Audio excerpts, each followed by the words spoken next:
Guess who's back? You're right. ALTBAYS Show brought to you by ALTBAYS.nz. We love this show. It's so much fun.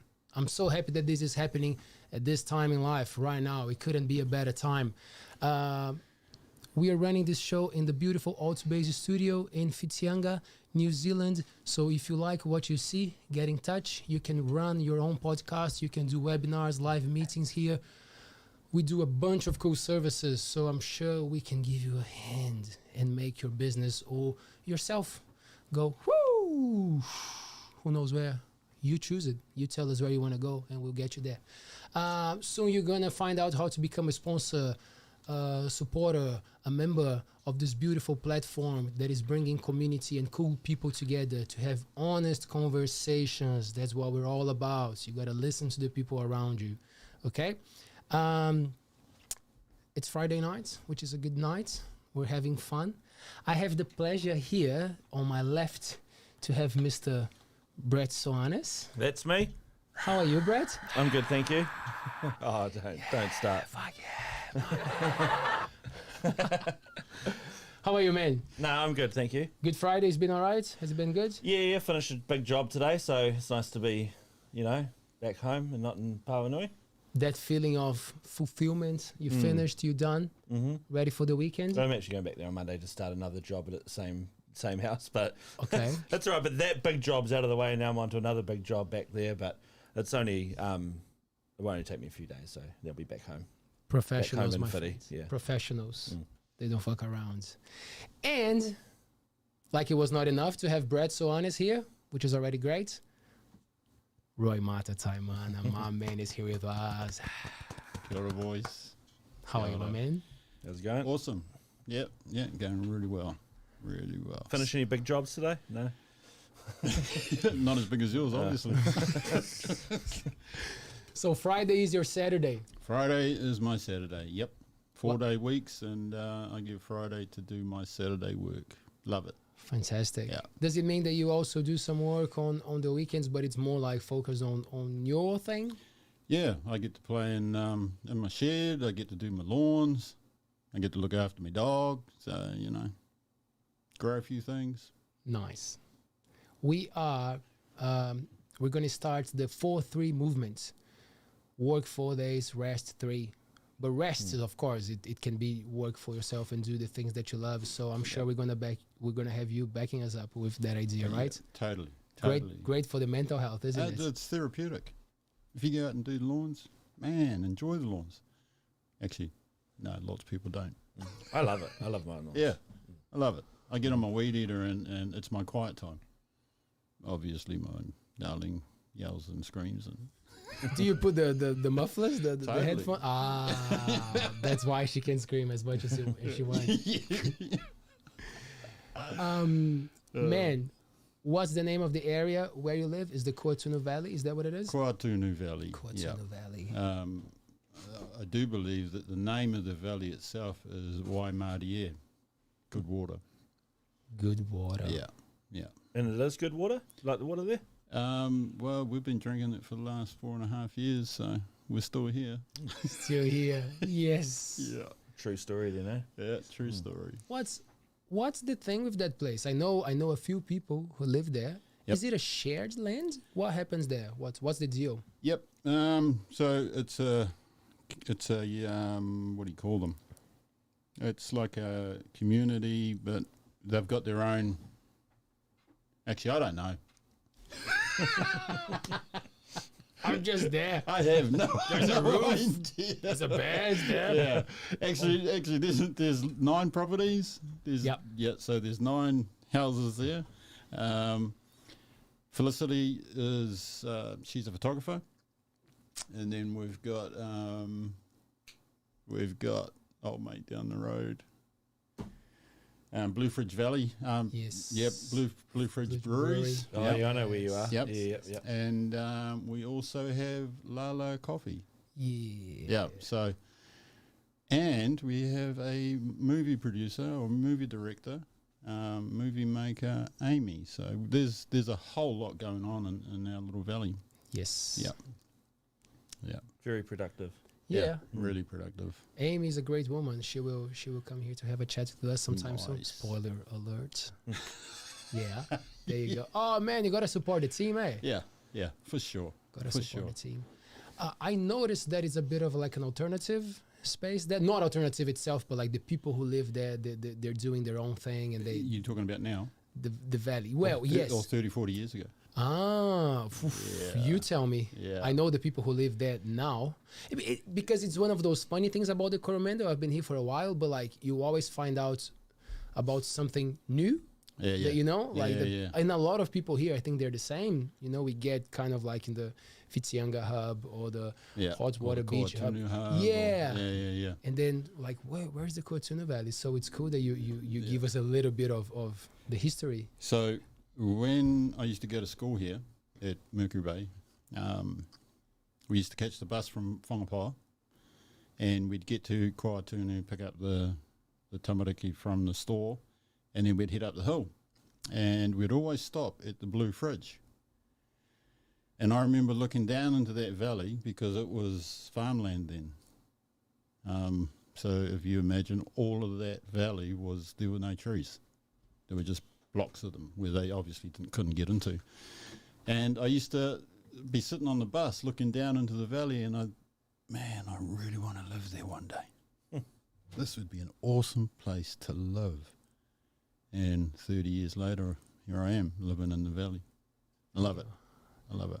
Can you buy land there if someone is selling, or is a different deal? It's more of like a collective agreement of Yeah, it's more of a collective.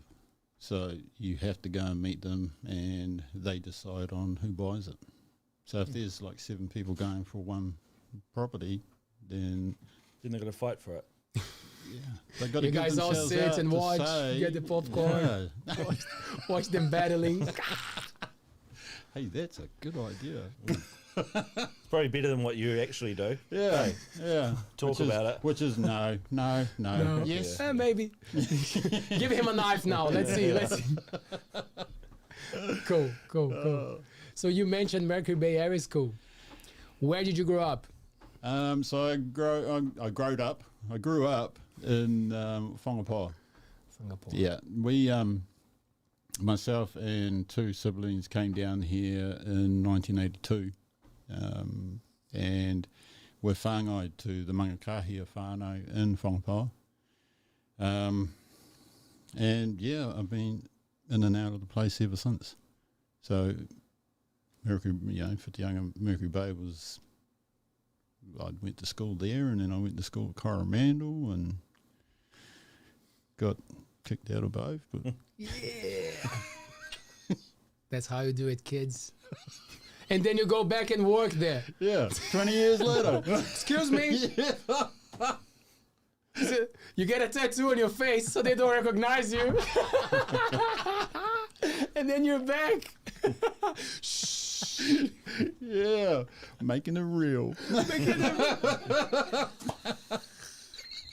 Shit. You hope they don't change the principle, eh? Give the guy. Man, why you didn't stay in those schools? You gotta tell it. Come on, some cool stories or some funny ones that you can tell. How was that time? You were clearly not into school, as we can tell. Yeah, or the school was not into you. One of those. Both. It was both. I had a few disagreements with the principal back then and with some teachers, and that's how it goes. And had I known that was going to be my life, I probably wouldn't change it. I'd keep it like it was. Fantastic. Yeah. Yeah. You know, because it is what it is. It happened for a reason. And the only thing that I can say about it is I can actually bring that experience that I've had, bad schools, and use them while I'm working there. Fantastic. Right now with the rangatahi. So, yeah, everything that I did bad, I look at it as a positive. Good on you. Mostly. And the best place to be if you want to change something is within, right? Is in the place. Absolutely. If you want to make a change. Absolutely. And they're the ones that we need to look after. We need to look after the rangatahi. And we need to give them the fuel to take home to say to mum and dad, well, actually, these guys are showing me a really good way to travel in my life.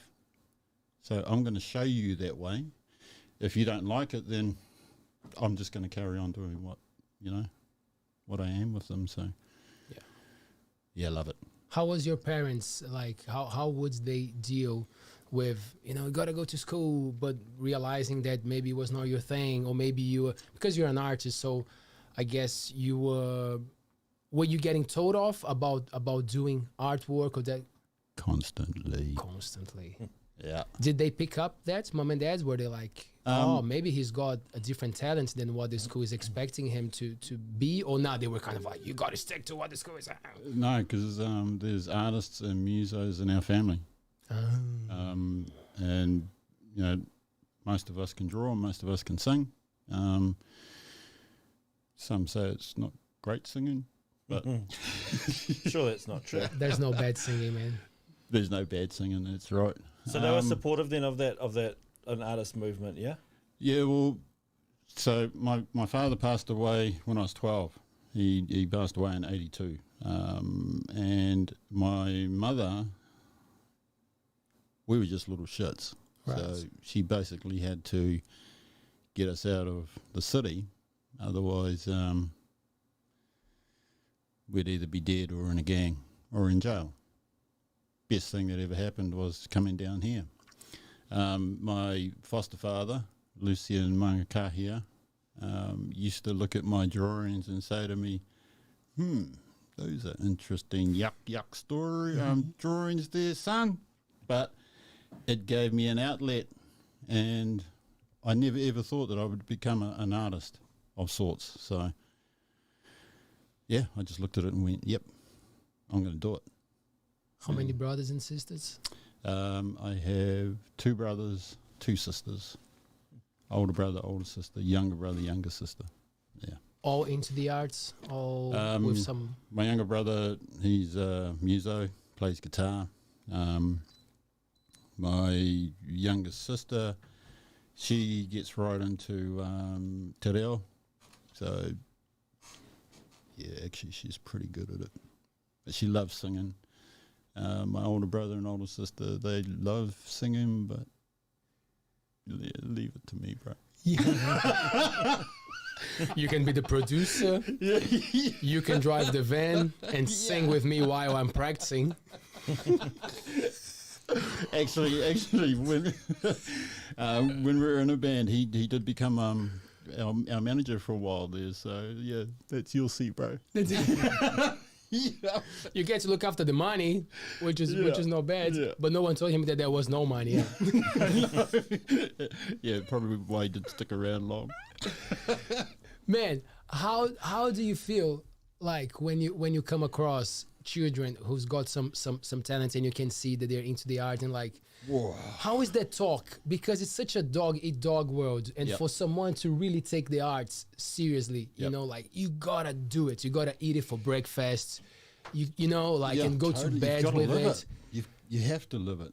So here's a prime example. I went into one of the classes at Mercury Bay, and I did a show and tell, and I showed some of my art, and you know, this is how I do it, and this is where I go with it, and then the teacher got them to get a bit of paper and a pen, and they started drawing themselves. And I was just walking around the room checking out all the art, and there was some, you know, like, wow, that's awesome. But there was one kōtero who was sitting at a table by herself, and she had drawn this turtle. And this turtle, honestly, I looked at it and I thought, are we in a, how old are you? It was a drawing of a turtle that I would imagine somebody in their mid-20s would have drawn. And she was 12. It just blew my mind. I am yet to go back and tell the teacher, because I want to go back and have a look at how, you know, how far they've gone with it. And I just want to say to her, keep an eye on this one. Encourage her to do more, because she has got it. They've all got it. But Yeah. she was the one that just stood out. She unfolded things that the other ones haven't yet. Oh, she it was amazing. found different paths that the ones might do it in the future, might not. Might not. But you could see it. She was just so closed in there and just going for it. But like when I sat there watching her, it was like I'm in that space. I know what you're doing. I know where you're at, because I can sit for 9 to 12 hours drawing, and time just doesn't. It means nothing. It's just I'm so there, and then all of a sudden I'll hear, oh shit, time to go to work. Yeah. You know? Yeah. Do you feel like when you come across a young person with talent, or you notice that they did something great, is it a good move to compliment how much? Because I read an interesting book about mindset, and the lady was saying, be careful with how much you compliment a child. Yeah. Because they might create a space where they're great at, and then they go out to the real life, and they, Yep. No, I just compliment them for what it is. good effort, whatever. Yeah. Yeah. But be real about it. You know, it's you're not there to sugarcoat anything for them. Just admire their work, acknowledge their work, and tell them, man, that's awesome. Keep doing it. Carry on. Keep doing What's next? Yep. And then, say to them, I can't wait to see what you've got next. This is awesome. Yeah. Don't add the cherry on top. Yeah. Because in the real world, there's no cherry on top. Do you remember? True, eh? Yeah, true, eh? Yeah. Do you remember teachers or people or role models who were important to your in your journey? Yep. So there was a teacher in intermediate, Blockhouse Bay Intermediate, West Auckland, Mr. O'Malley. Great name. Yep. So I don't know if you guys will remember, but not that I'm that old, but when we used to start off school every morning, there'd be a loudspeaker, and over the loudspeaker, whoever, deputy principal or whoever, would say, "Good morning, boys and girls. It's time to do the national anthem." God, blah, blah, blah, blah, blah, blah. Every morning. Every morning. Every morning. I didn't have to do that. Okay. Must be too young. You guys are. Too young. I'll see you later. It's been a long time since I rock and roll. Different song. Yeah, totally. So, Mr. O'Malley, he rocked up wearing leathers and on a Harley, pulled up outside the classroom, and we were like going, wow, what the fuck? And he walks in, looks around, and he writes his name on the board, Mr. O'Malley, and we're all like, holy, check out this dude and his leathers, you know. And then, good morning, boys and girls. And he turned around and looked at the loudspeaker and went, what? It's time for the national anthem. And he went, hold! And he grabbed the chair, slid it across, got up on the chair and went, and pulled the wire out. And he says, we won't be doing that. And then he went over, picked up his guitar, pulled his guitar out of the case, sat down and went, this will be our new national anthem.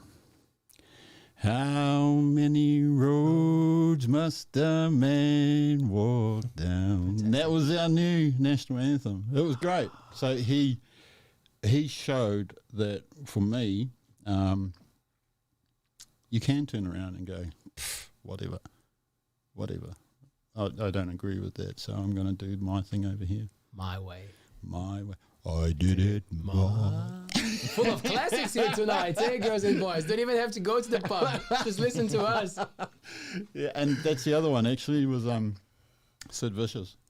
I love that guy, man. Yeah. I love that version. Yeah. That song is fantastic. Yeah, he was in fact punk and heavy metal was a big influence in my life back then. Ooh, Yeah. Here we go. Add 1 more hour to this chat. Really, man? Really? So okay. Yeah. When? What age? So I started listening to heavy metal when I was 12. So it would have been just after my dad passed. You know, the old classics, AC/DC, Iron Maiden, Black Flag. Yeah.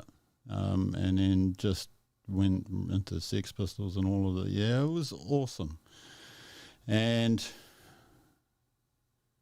in fact, it's been an influence most of my life. Yep. Maybe a little bit of reggae every now and then. Of course. Yeah.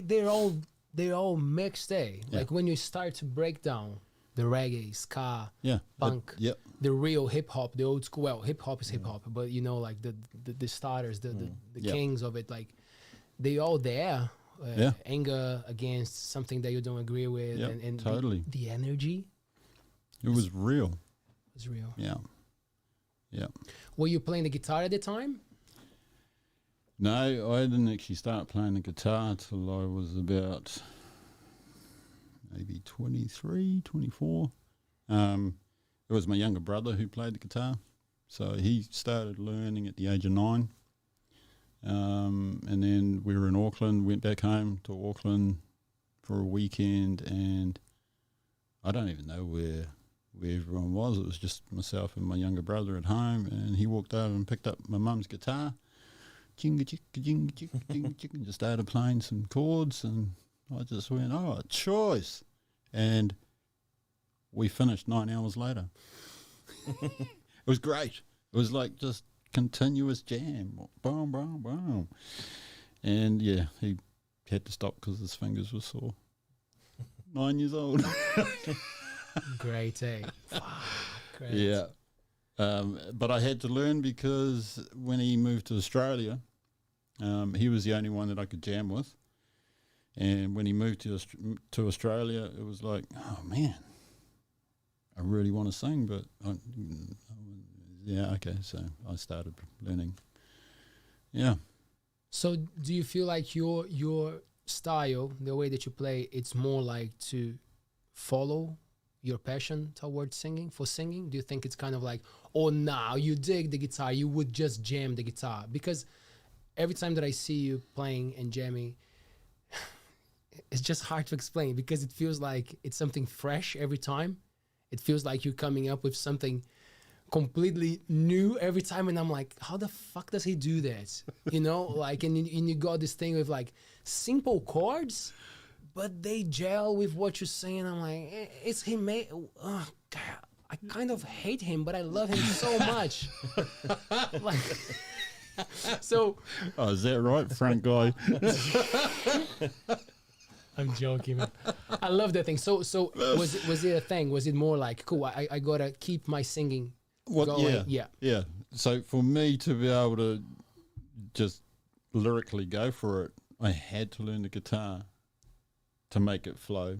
And yeah, it is always fresh because I forget the lyrics. So I can't even remember my own songs. Cool. Fantastic. Yeah, nice of you to notice. Should try writing them down. It's organic. Wow. Well, even then, they're right there, and it's like, oh, was that the line? I love it. I love it. How much time would you spend practicing when you were at like, now I'm gonna get this done? Were you one of those guys? Discipline? Shit, no. What is that? Jamming? I don't know. Musicians have different, like so many different styles. Some of them don't bother. They just flow with it. They just. I think that for me, if I was to sit down and practice the song after and keep going on the one song for 3 or 4 hours, I'd probably lose the passion for that song and just go, nah, and then I'll write a new one. It's actually a lot of musos find it quite frustrating because we go and have a jam and it's like, oh, should we have a practice first? What does that mean? What is it? Really? Yeah. Organic, eh? Yeah. Yeah, it's just so much easier when you got freedom. True. Yeah. Have you lived overseas? Yeah, lived in Aussie for a short stint. Stayed in Dubai with my brother for a short stint. How old were you when you were in Dubai? How old am I now? Yeah, it was probably like 11 years ago. Yeah. How long did you stay there for? 2 days. We got a house. Was not the best. Looks like a camel. It was a short stint, right? Yeah, it was great. No, I was over there for about 3 weeks, 4 weeks or something. It might have even been a month. I don't know. It was one of those Why times where I Dubai? was, Come on, man. because that's where my brother was living, and his family. So, yeah, and they loved it, and I thought, wow. I mean, it helped that my sister-in-law worked for Emirates, so jump on this plane, bro. Okay, where do you want to go now? So it did make life a little easier. Yeah. Did you get anything? Did you see anything there that it was very unusual from what you were used to, cultural, or just? All I saw was money. Money walking down the road, money driving down the road, money in the mall, money in the buildings, everywhere was just money. It was, yeah. Would I go there to live? No. Would I go there to holiday for a couple of weeks? Yes, because the people that I did meet and the places that we went and ate, beautiful. I mean, I now like dates. I hated dates before I went. Yeah. I now love dates because eating the dates over there compared to the dates we get here at the supermarkets, you can't. There's no comparison. It's unbelievable. And so many types, eh? Yeah. So many different types. Yeah. What, of dates? Dates, yeah. Yeah. Who knew? There you go, man. We got to do it. Dubai. Let's book it. It is. It is a nice place. But yeah, if you come from the bush and you go to a place like that, it's like, wow. Yeah. Massive culture shock for me. Right. Yeah. What about Aussie? Yeah, Aussie's Aussie, yeah. I don't know. I've been to Aussie. Yeah. It's full of bloody stuff that will either eat you or kill you. True. And and then the rest. Yeah, then there's the animals, eh? Yeah. Yeah. So my younger brother and older sister have I'm Ngāpuhi, my whānau are Ngāpuhi, and we're also Ngāti Huarere. And my younger brother and older sister have joined a new tribe called Ngāti Kangaru and Ngāti Koala. So that's the Australian. Yeah. Great. Very welcoming. Yeah, so totally. That's their iwi now. But then Coromandel was kind of like pulling you back. Come on, man. Yeah, I think Coromandel, Hauraki Coromandel has always had a hold on me. It's definitely a place I call home. Yeah. A place I call home. Yes. I was part of a webinar this morning and we were talking about Turanga Why. Yeah. Place where you stand, place where you feel grounded. Yep. So that's easy for you. Yep. It is the Coromandel Peninsula. Hauraki Coromandel. Also West Auckland. I have a connection to West Auckland. Yes. I can't get that out of my blood. It's part of me. Did you get to live there for a while? Yeah, we were there till 82. But I did. So I left here. I would have been 17, 18, went back to Auckland. Pretty much the only place that I'll go to is West Auckland to live. We are also part of the iwi from there, who are, our iwi there is Te Kauraua Make, so the basket of make. And West Auckland right up to, that place. That place there. See, not only do I forget the lyrics to my songs, I place forget is very everything big. else too. Yes. That's fine. It makes it easier for us. We can repeat questions. Awesome. It's easy. Half of the show, Brett starts asking the same questions as me. We got a sweet deal here, but with good English. Yeah, and you probably get a totally different answer. Oh, I'm sure. Fuck. We make it 2 shows.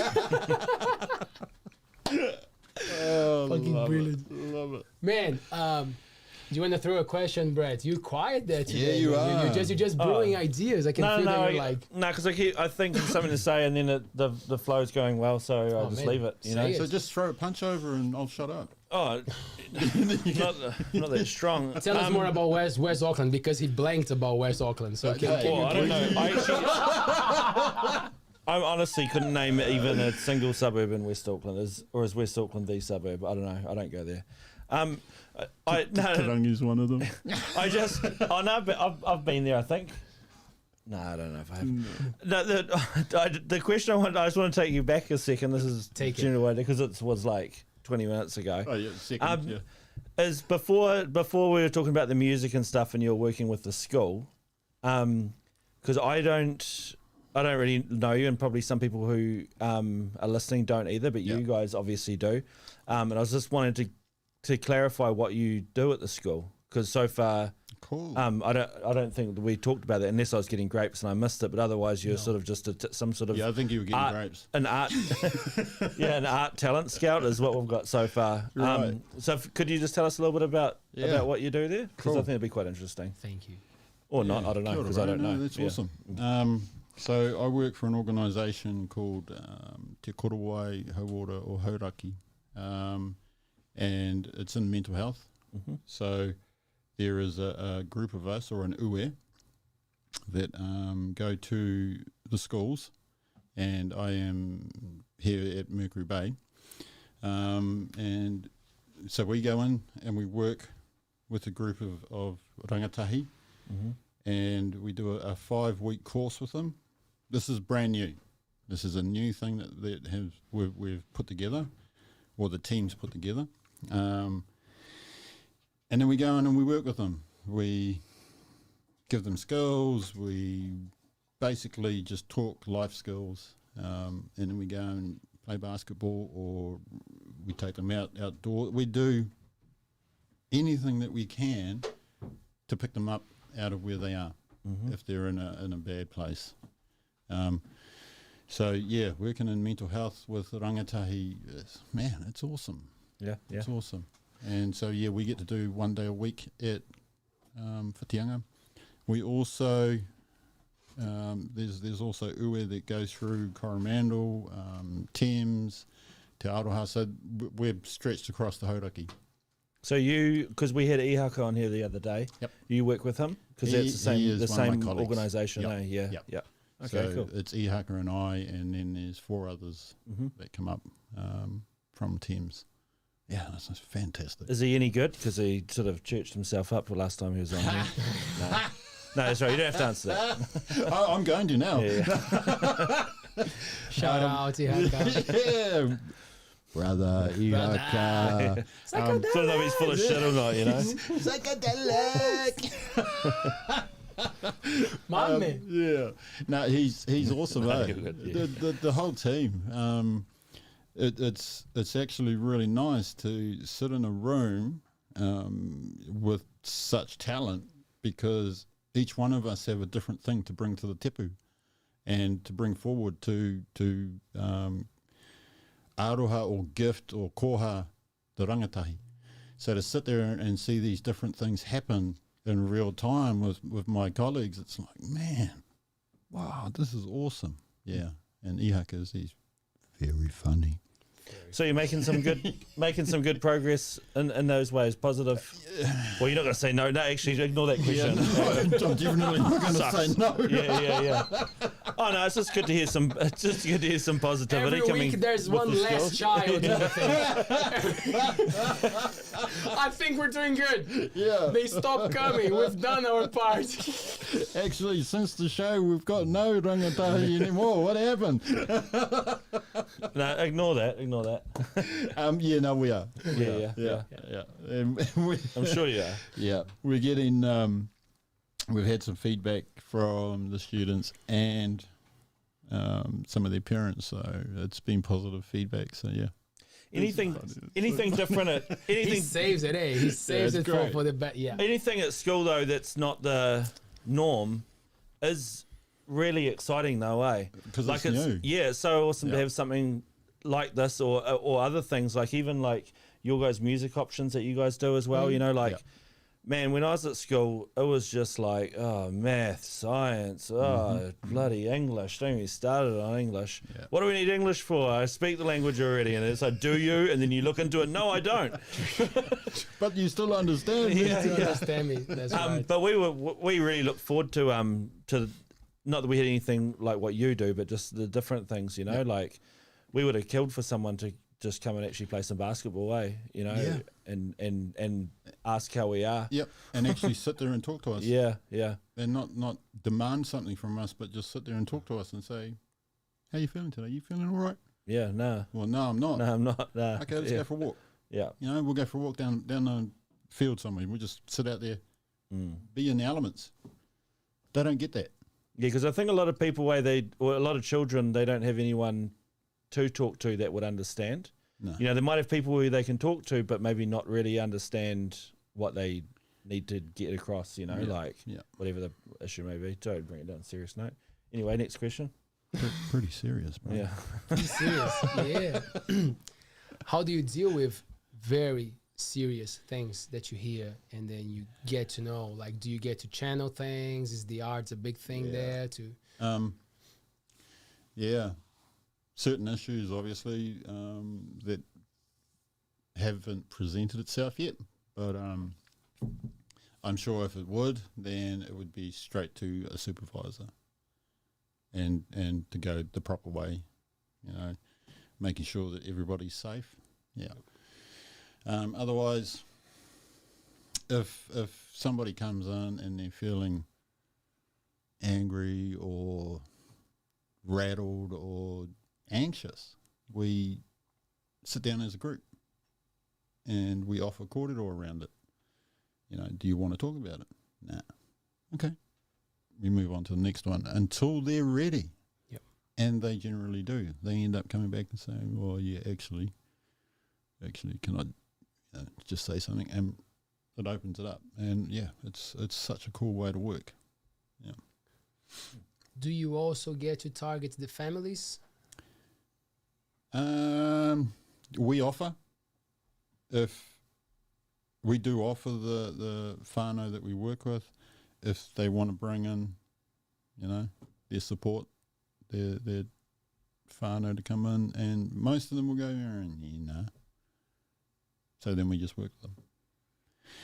We make sure that we give them things that they can take home so that, because they're going back to the same environment that they've just come from, we make sure that we give them tools, coping mechanisms to go home and be in this state where they are now, so that when they're in home, they're in that state.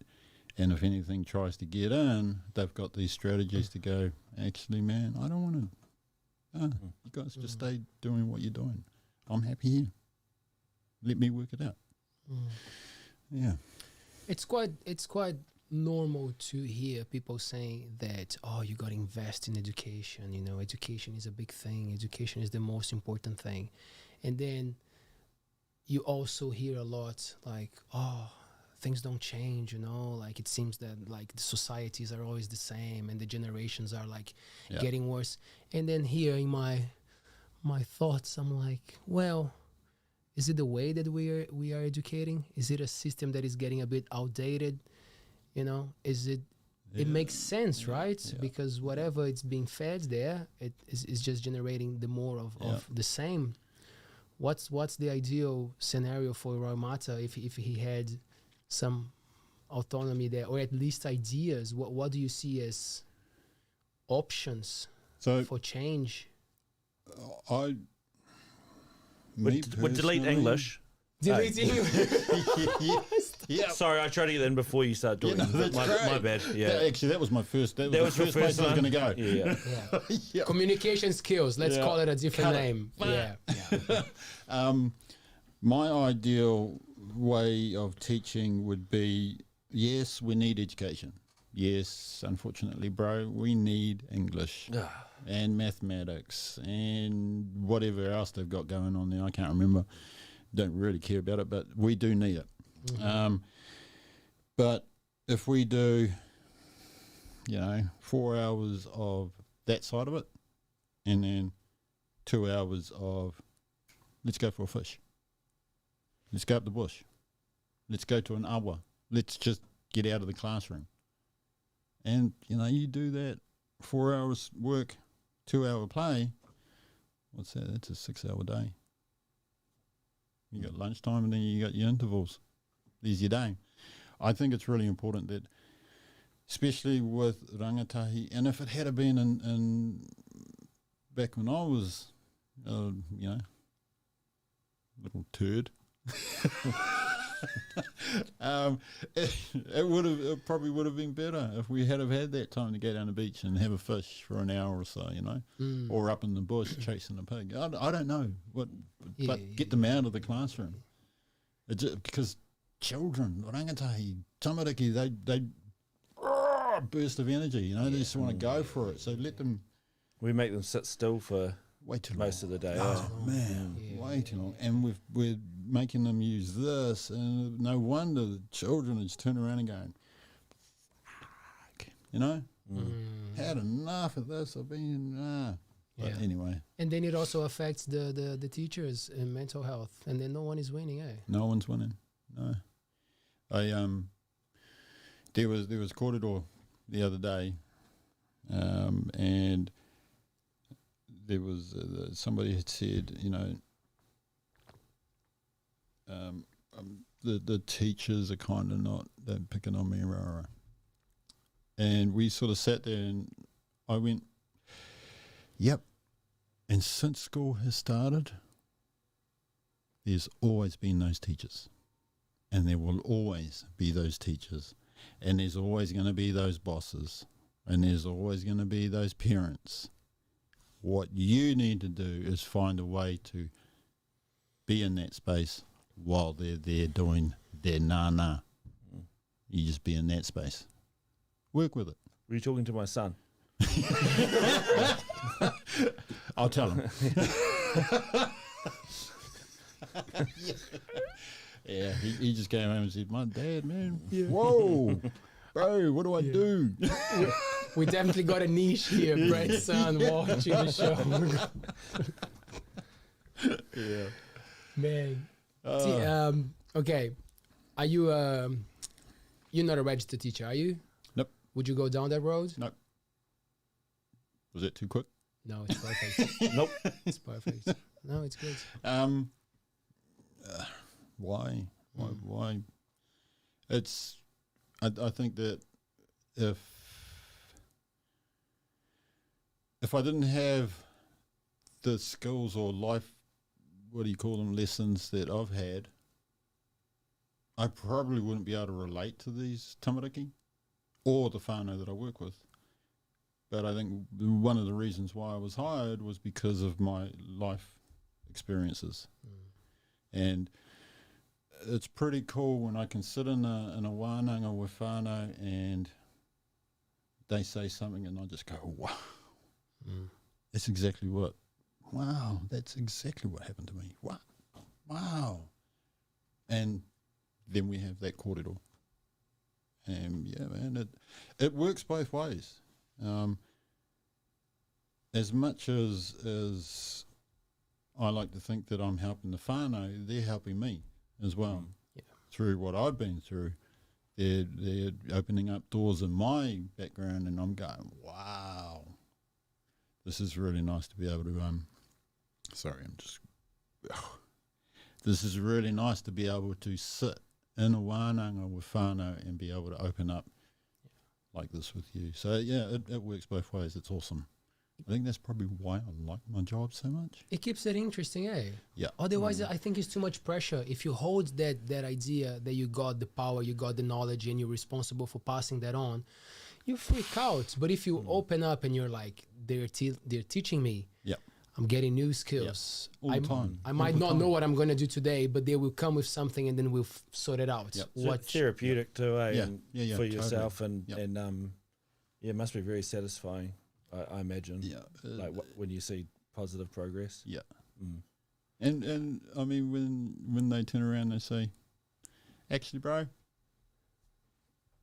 can't buy, I'm out of here. Then it's like, oh. Yeah. Oh, Yeah. okay. Yeah. Go get there. But you know that they're on a good path. Yeah. They're in that place of being told, and man, I'm out of here. Choice. Thanks, bro. See ya. Off they go. You know, that's what we work for. Yeah. Get them in that space. So, I know, yeah. You go. Oh no, just so because we're along these lines, we asked earlier, you know, if there's anything you didn't want to talk about, and you said no. So I'm just gonna. No, Oh shit! Here we go. I'm just trying to stress you out. I was just because it's along this similar vein. I would like to talk about, if it's all right, like your sobriety, because it's kind of. I've gone along my own journey of that, and it's really cool to meet other people who have done the same sort of thing, you know. Yep. And like when you told me how long you've been sober for, admittedly, it did make my effort seem a little bit lackluster. But no, you said they reassured me, you know.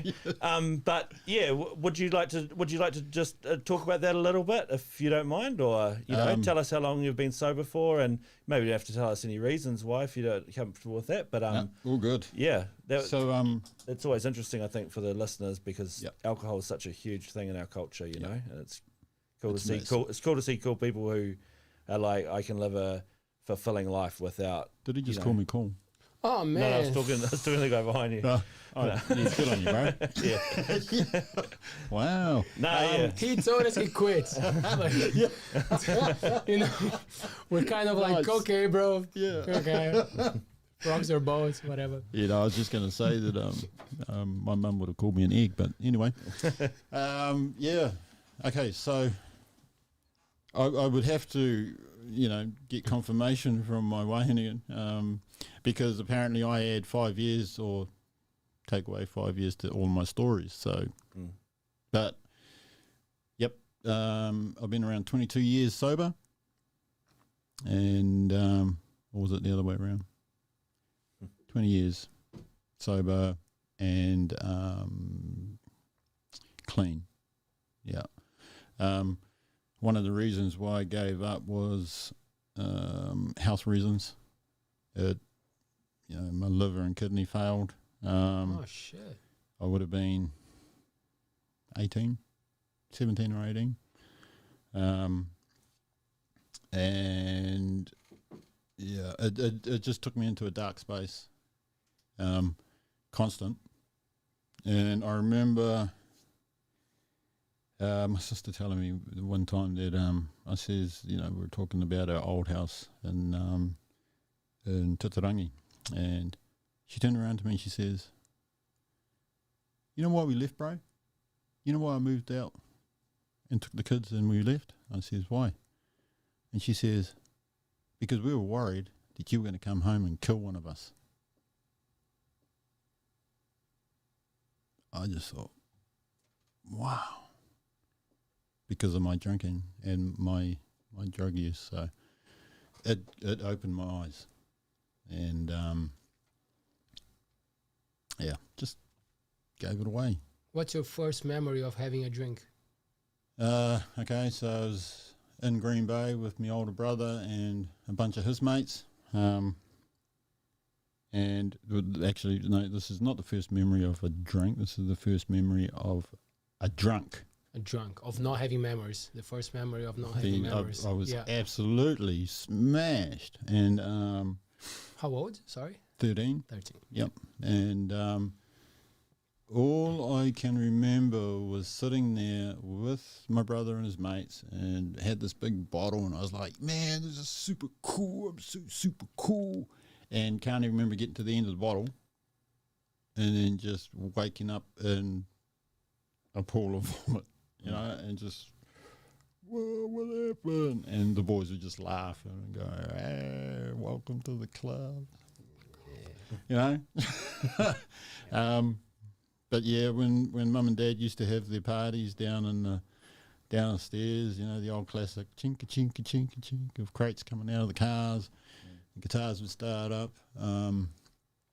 Yeah, we'd be out the back, taking the bottles out and cracking them open, and so yeah, we were a lot younger then, but we didn't get drunk like when I was 13. Yeah. Yeah, one of the worst memories, actually. What drugs were in the package? What drugs were following that? What drugs weren't? Oh, which ones? Yeah, so there was it was a big part of my life. Are we allowed to talk about this shit on here? Talk about whatever you want. Unless you don't want to talk about it, of course. Unless you don't want to talk about Is there it. any legal thing that I signed there?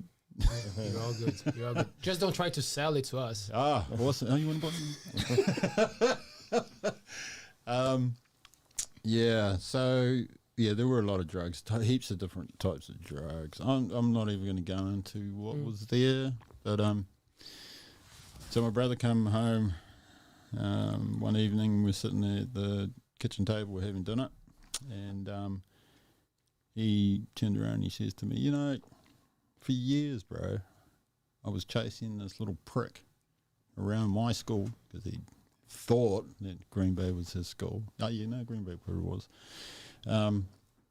And he says, I've been chasing this dude. I was chasing him for years because he was selling drugs to my mates. And then I realised it was you little prick. Wow. And I was like, wow. Surprise, surprise. Living under the same roof, bro, you didn't even know. You know, but that's... that whole world, it was like it's super cool to be in, but man, did it fuck me up totally, you know. So I don't miss it. I don't miss the alcohol. I don't miss that darkness that it used to have around me. I don't miss the massive claws it had in me. And when I do see rangatahi in that space, I just sort of go, man, I'm sharing as much light as I can to make sure you know that's a pretty hard place to be in 24/7. Yeah, that's a huge advantage though, having you as a person like that at the school though. Like the whole every cloud. Yeah. Oh no, I'm telling you. Yeah. You know, like that. They say that every cloud has a silver lining, and you know, like there is at least some positive that you can look at to come out of bad things, you know what I mean?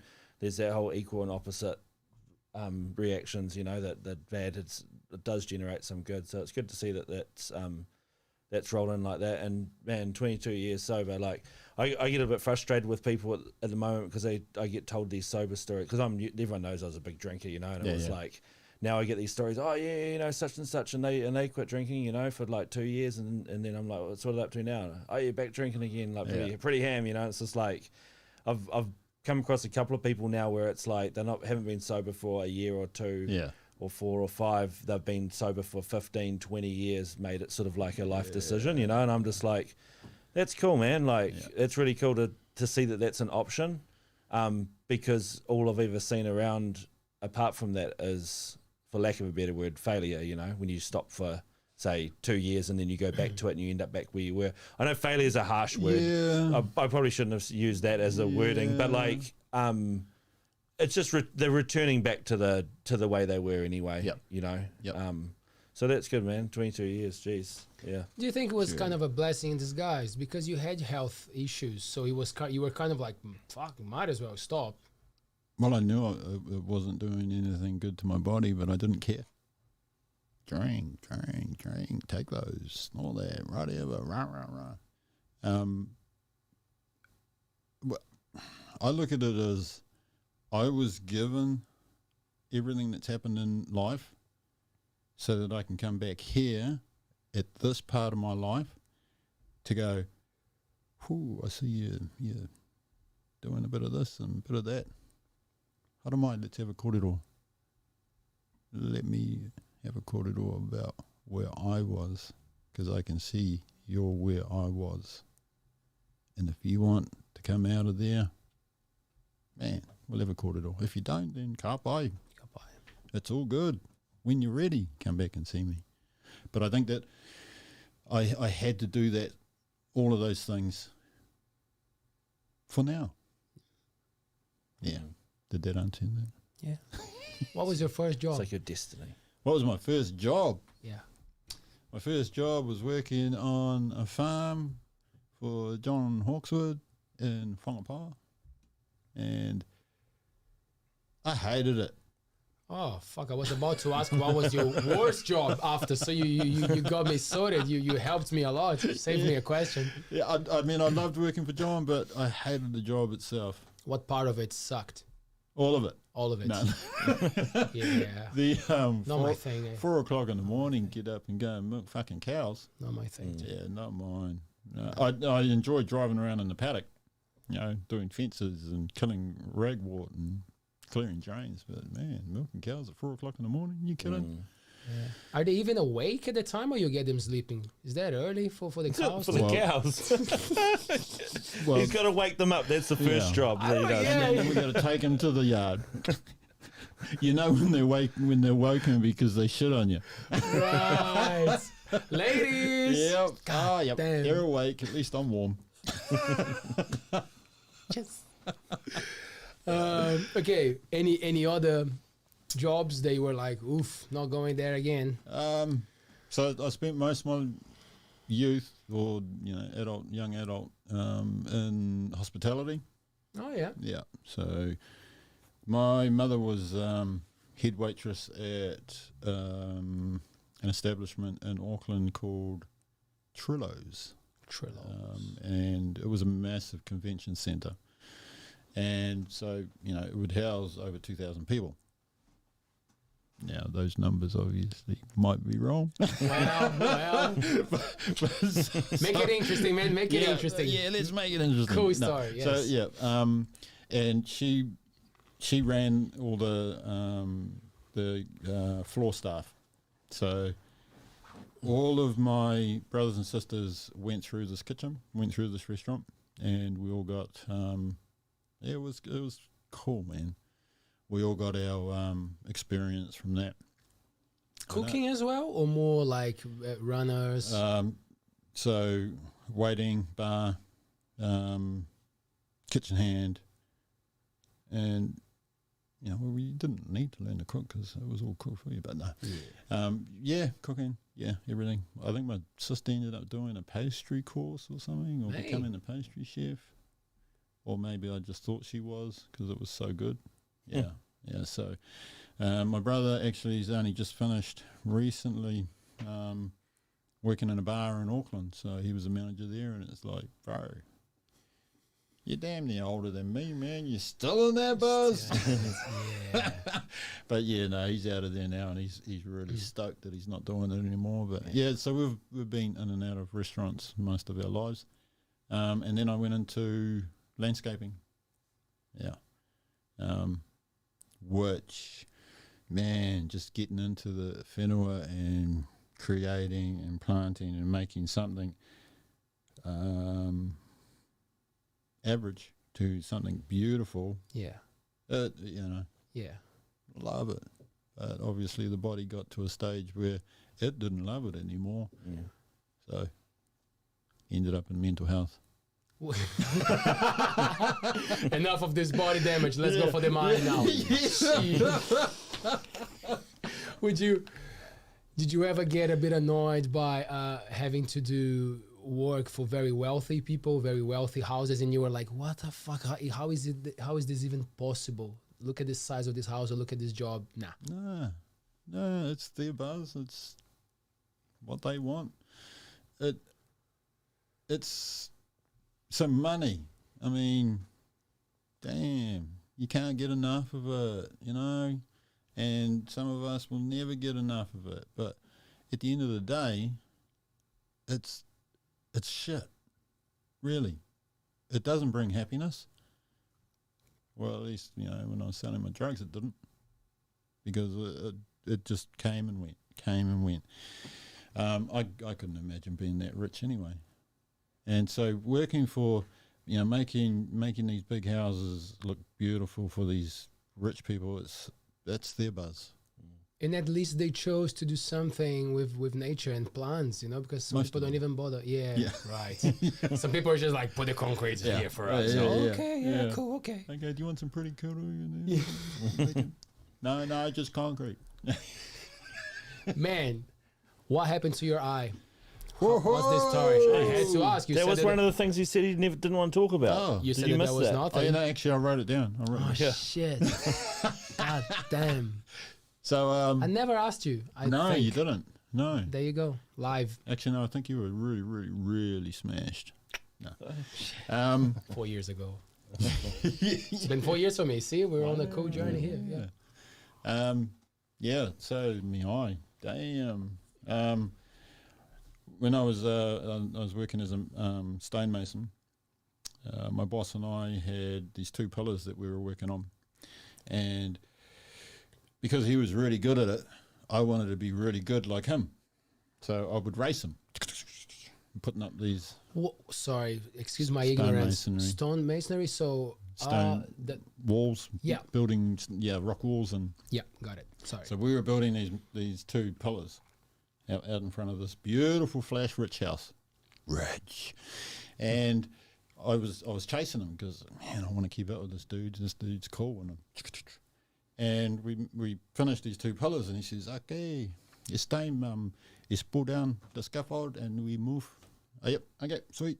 So I started pulling down the scaffolding, and one board wouldn't come loose. It wasn't the steel scaffolding that they have today. It was pallets built up with planks, and one board wouldn't come loose. So I grabbed my hammer and bam, bam. From the bottom, for the ones listening to our podcast version, hitting from the bottom. And missed the board and clocked my eye. Jesus. No, it wasn't Jesus, it was a hammer. But you seen him though. You saw Jesus, all right. Yeah, and clocked my eye. How old were you?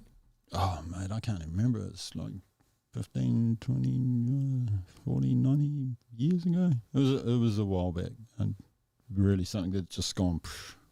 To me, it just feels like I've been like this all my life. Did you black out? Did you pass Nope.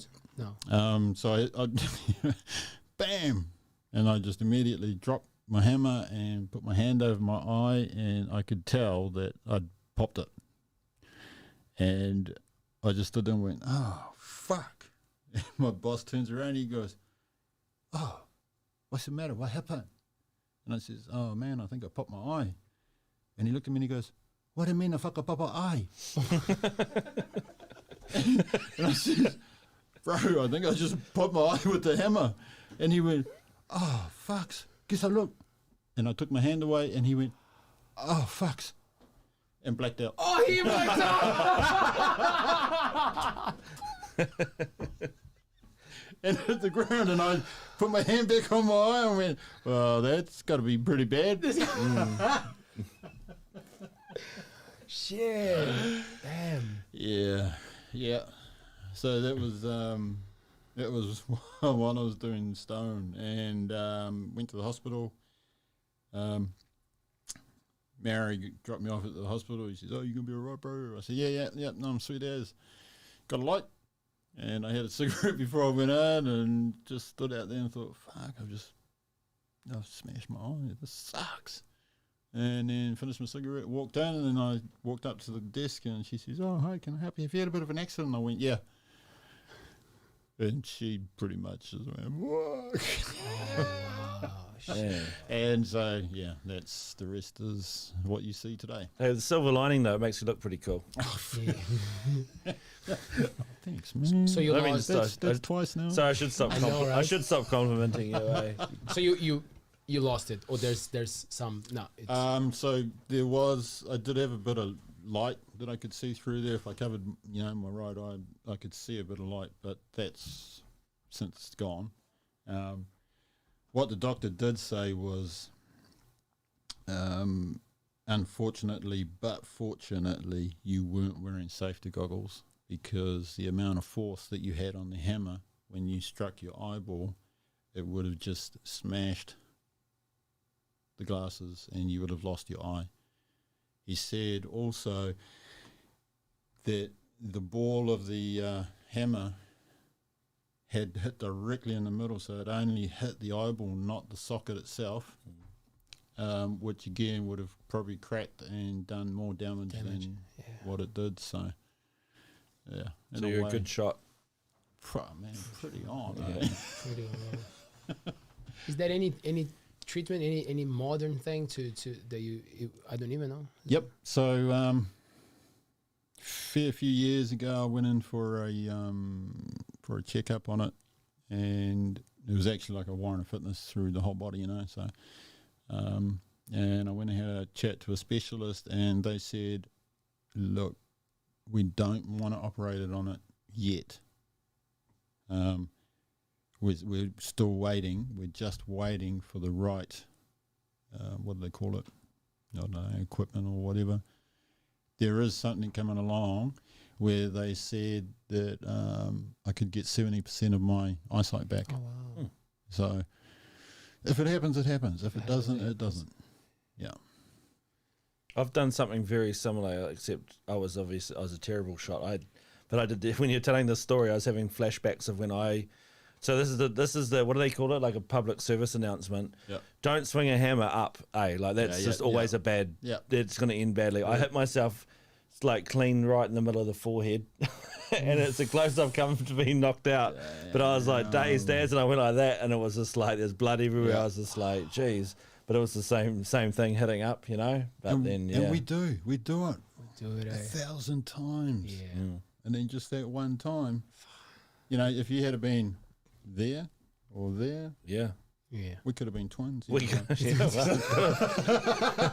a little bit gutted I hit myself here now, not in the eye, to be completely honest. Man, how does that connect to the creative process or the approach to art? Was it even a thing, or you just adapted and here we go, life carries on and that's had to it? adapt. Just had to, and to be honest, I can't really remember what it's like with being able to see through both eyes. Yeah. It's just now it's just like, oh, this is normal. Every now and then, like maybe 8-9 months after the accident, every now and then I would be sitting there and I thought, oh man, am I actually seeing through my eye? Your brain trying to compensate, you reckon? Yeah, Fantastic. was telling me, oh, actually, man, there's nothing wrong with your eye. But then I would cover my right eye and, black. Gone. Wow. When just after it happened, my nephew came in and saw me and saw my eye, and he sort of sat there and went, oh. He was only like, I don't know, 4 or 5, and sort of looked at me funny, and off he went. And then it was a couple of days later, my sister-in-law says to me, oh, so Adam came in and says to me, Mummy, yes, son, what's wrong with Uncle's eye? Oh, he had an accident, it's broken. But what's wrong with it? It's broken. That's why he's here to go to the hospital. It's not broken, it's just got paint in it. Ah, cute. Isn't it? That's how they see it. Yeah. So, yeah, I mean, it is what it is. For an artist, there's some paint in it. Yeah. It's just got paint in it. Well, we're talking about paint, so we might as well. Tomokos. Oh. For our foreigners, Tamoko. beautiful people from other countries, Brazilians, all people all over, we get some cool views from all over the world. What is a tomoko? So a tāmoko Tamoko, sorry. Tamoko. is well, it's a tattoo. It's a face tattoo. It's an acknowledgement of where we come from, who we are. It represents who we are as a person, as a peoples, and it represents our whānau, our iwi, tangata whenua. Sorry, tamoko just for the face one? Or for No, no. Okay, cool. So the face is a mata ora, and mata ora had he okay. There are pūrākau out there on mata ora. So if I get this wrong, because I am, It's okay. It's okay. People can comment, can correct us if they have to. absolutely. It's all good. Yeah. Because I'm only a newbie at this, Own it, brother. but To the best of your knowledge. to the best of my knowledge, mata ora had met Niwareka from the spirit world, and there was a bit of raru going on. He bashed her or something along those lines. She took off home. She went back home. She said, nah, had enough of this, I'm going. And he went off to find her. You know, he said, oh man, I fucked it up. Right, I better go and find her. And came to where she was from, and he had drawn on his face. I'm just going to make sure I get the story right. But to the best of my knowledge, he'd drawn a tāmoko on his face. And when he got to the place where she was from, they all laughed at him and said, what is that? You know, whatever. Because they had the tāmoko on their faces. They were, her father was the one who gave them their tāmoko. So, anyway, long story short, he did apologise, and they got back together, and he asked her father if he could take the art of mata ora or tāmoko back to his world, and hence why we were at today. Yeah, so he brought it back. Now I do aroha mai if I have got that story wrong, or if there are parts missing. But People are welcome to do their research, or Absolutely. email us or send us a message, and we'll be happy to read it. But that's brilliant. So it's so traditional. It's part of the thing, because for me, coming from a country where nowadays is a bit more common for young people to have a lot of tattoos, and visiting places like Japan, where it's very different. Some people really demonize the thing, and it's not well seen. And then coming to New Zealand, and it's like, nah, this is cultural, man. Like this is part of who we are. So this concept always made sense for you. It was always like part of the family, or not, the family was not that much into. so when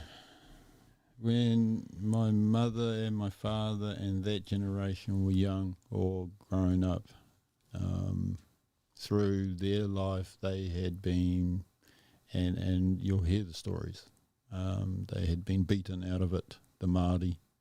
Everything Māori was beaten out of them.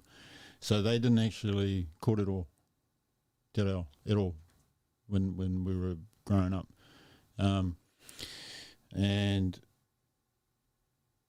even as a young person growing up in West Auckland, the colour of my skin, I knew that I was a Māori, but I didn't feel like I fit with Māori, and I didn't feel like I fit with Pākehā at school. So it was like, man, you know, what world am I in? Where do I belong? Who are my peoples? And when I started with Te Korowai, and we did a wānanga in Manaia with Te Kurahuna from Gisborne, Matua, Mark and Diana. The second day I sat there and we were in wānanga, and all of a sudden I just saw myself looking at me, and I had this on my face. I thought, oh, no, because we had my daughter working there in the wānanga, and I just thought, no. And then I went home and I says to my partner, oh, how would you feel if I got my tāmoko? And she went, wow. And I went, wow, that'd be really cool. Yeah, cool. And then when I walked into Wainanga the next morning, and I went and saw Mātua Mark, and he knew. He looked at me and went, yeah. It's going to happen, eh? So you had the job first. That's the key, eh? Oh, yeah. Yeah. and in fact, I spoke to my supervisors, and I says to them, is it, will it be all right if I get my tāmoko? And our CEO turned around and went, Roimata, of course, look at us, because they have theirs. So it's yeah. It's not one of those job interviews that you only show one profile, eh? Yeah. Oh, you mean like that? Hey guys, hello. Nice. Love it. Yeah. Do you have more tamokos? No, that's about it. Yeah, year of the dog. Straight to the face. Straight to the face. Sorry. Yeah, I've just got little scribbles all over the place, but nothing. That's probably the most I've ever had. And then this. How was the day that you got it? What time? What were you going through your mind? How long did it take? Was it painful? Did you trip? It was awesome. It was awesome because we were doing it in an environment, and Mark Kopua had done the karakia. Where? In Manaia. And James Webster had his, and Hinamai, they had their puppet show going at the same time. So I was laying there and Mark was doing his magic and they were doing their show and the whole place was just and I just felt lost in it. There was at one point where just on the right side of my the left side of my eye, all I heard was oh. I lay there and looked up at Mark and I says, yeah, it's not quite what you want to hear. Nah. Poked the eye again. Yeah, I didn't really want my name on my eyeball. Oh, gee. Oh, no. I thought that's what you asked.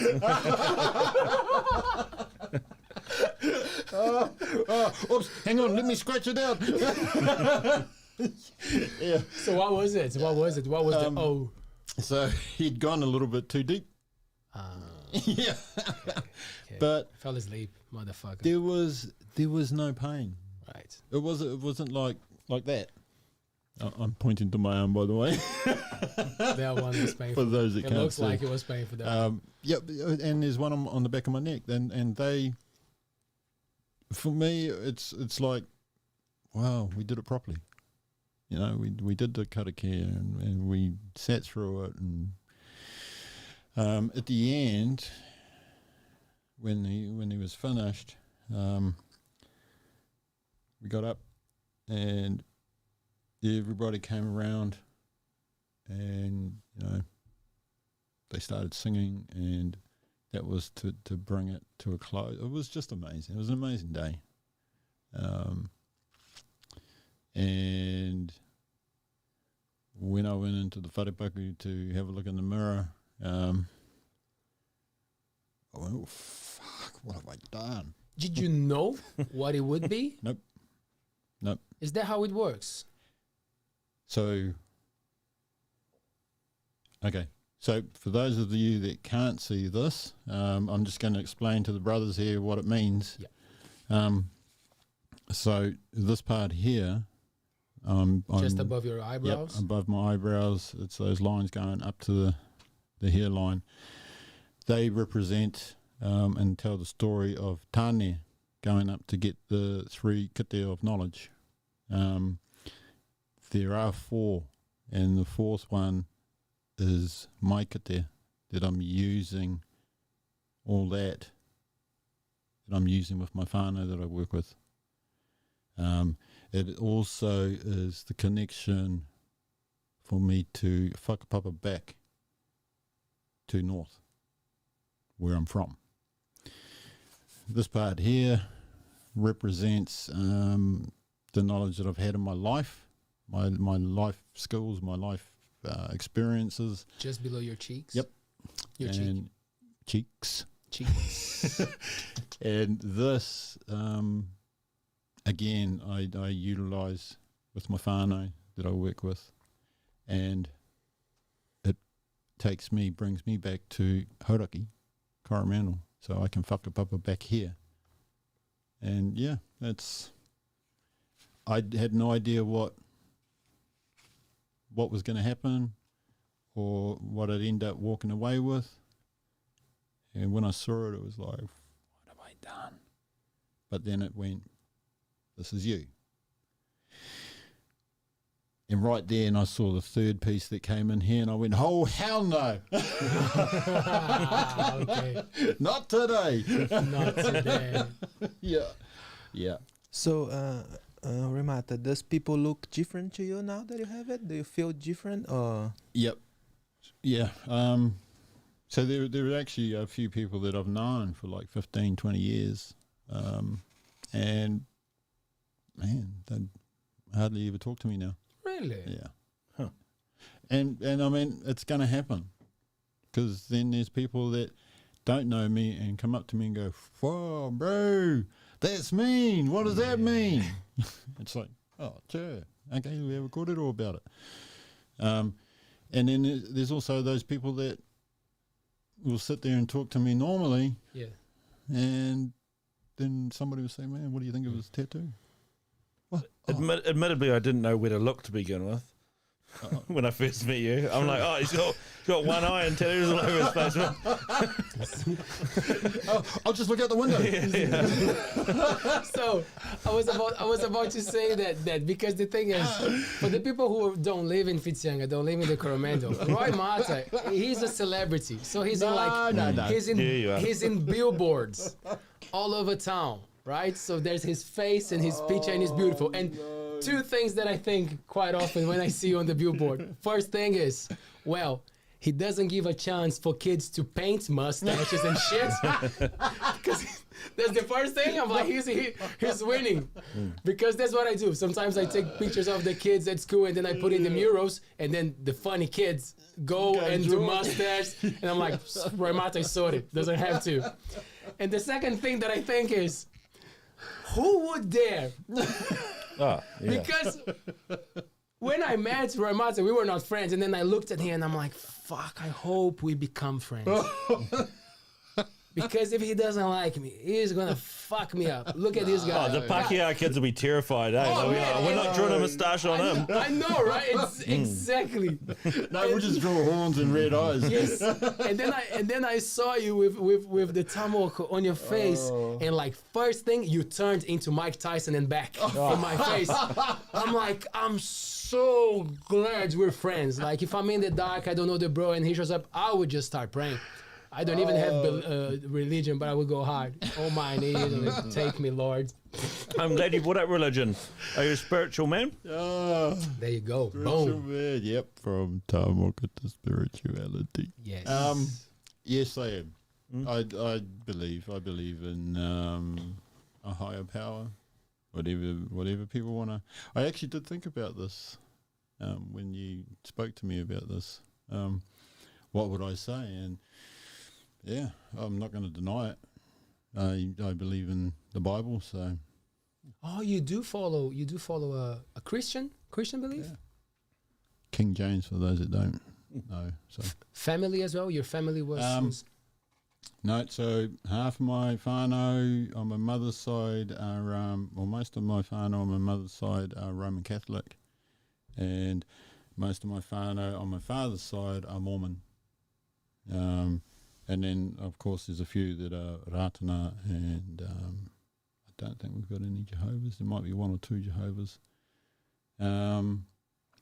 But to, you know, Would they knock at your door? who? Your relatives, your He's talking about the Jehovah's Witnesses, Jehovah's obviously. Witnesses. Would they come and knock at your door? Well, they haven't yet. They Or the haven't yet. Mormons. It will happen. They just don't know how to get to Coatuna Valley. Yeah, and I don't tell them. Oh, good. Give my address next time. Yeah. But you know, we used to have the Mormons coming around, and you know they. Yeah. Anyway, Mormons. Yeah. I'm not going to bag any religions. Feel free to, Oh, thank you. if you want to. I'm joking. Oh, no. But no, I'm a Bible believer. I don't go to any denomination here in Whitianga, or Coromandel or anywhere. I just read the Bible, and follow whoever online. I do my research, I do my study, and look at it, and then I take what I need and try and follow, to His word as good as possible. Sometimes it's pretty hard. In fact, I think it's harder to be a saint than a sinner, to be honest. Do you question some parts of it? Do I question some parts of it? Like, I is haven't that- yet. Right. I haven't yet. A lot of people that I've had a cordial with, they have. Yeah. And, kia ora, you do what you do. But no, I haven't had that yet. The other thing is too, working with whānau in mental health, we don't bring this into wānanga. It's not a platform for us to try and convert anyone into any religion. And if somebody wants to kōrero about it, then yeah. But I don't open it up and say, we're going to talk about Bible today. Yeah. No, Got any other questions on that? No. Nah, you got to be proud of what you believe, man. Of course, 100%. of course. And I like the interpretations that Maori people have, because there was certainly an influence there. There was never a religious background for Maori. It was brought, of course, in a different sense, in a different way, in a different belief of a connection. But then the Christianity or the Catholic thing came from somewhere else and became one big thing in the country. Yes. Yeah. So were you aware of that from an early age, that there was something that it was not actually your roots, but it was? No. I knew nothing until we started going to the Mormon church. I would have been 12, 13, 12, 13, 13, because it was after my father had passed. And I just thought, man, what is this? What is this? This is pretty weird. The best part about it was my uncle would have a movie marathon over a weekend, so we'd get to watch, really, really awesome movies like Grease, The Black Hole.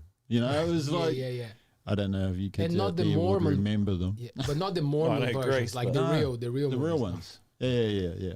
Because he was, he was the pastor there, or no, it wasn't the pastor. What do they call them in Mormon religion? He was that guy, the big guy at the front. And we would go and stay at the chapel, big screen, movie on. And it was awesome. But that was the only part of the church that I enjoyed. Yeah. And I mean, looking back, I've had conversations with people, and my own whānau, in fact, and they would say, but this has come from overseas. This is not even, why are you here? And well, for me, I read it, it feels right, so I'm gonna live it. I'm gonna try and live it as much as I can. If you don't like it, hey, I'm not sorry. But I'm not going to give it away just because people don't like it. Yeah. It feels right in here, so yeah. what characteristics from religious people, especially extreme ones, you dislike, or you were like, that's not right. It feels to me that you got it wrong. So for me, it's, for example, like I love the punk rock style, right? But I don't like the tendency to fuck your body up and go hard on stuff, you know, like so you know what I mean? It's kind of like, is there something that you're like, damn, even understanding that they have same beliefs as me, they go down that road that I'm like, too much maybe. Oh, if you're talking about, what are you talking about? I don't know because some religious people, they will try to bring you to the thing. Right. They will try to push the beliefs, you know, like. Yep. So that's just an example of something that probably a religious person who are as more like free spirits as you, kind of like, I take what I think it's right. Yep. So that's just something that I would think of, you know, like probably you wouldn't fancy much that style. So I was just asking if there's something that you see, because a lot of battles, a lot of wars, a lot of tension in the world sometimes comes from an extreme thing. You just imagine how many wars are over religion. Probably most of the wars in our past are over religion. Anyway, to answer that question, there's a Jehovah's Witness here in town who used to come and visit, and I'd open my door and we'd sit down and we'd kōrero. And for a very long time, he tried to get me into the chapel here to go and, you know, meet and greet. And yep, one day I'll come in. And he would say to me, don't leave it too long. Could be the day.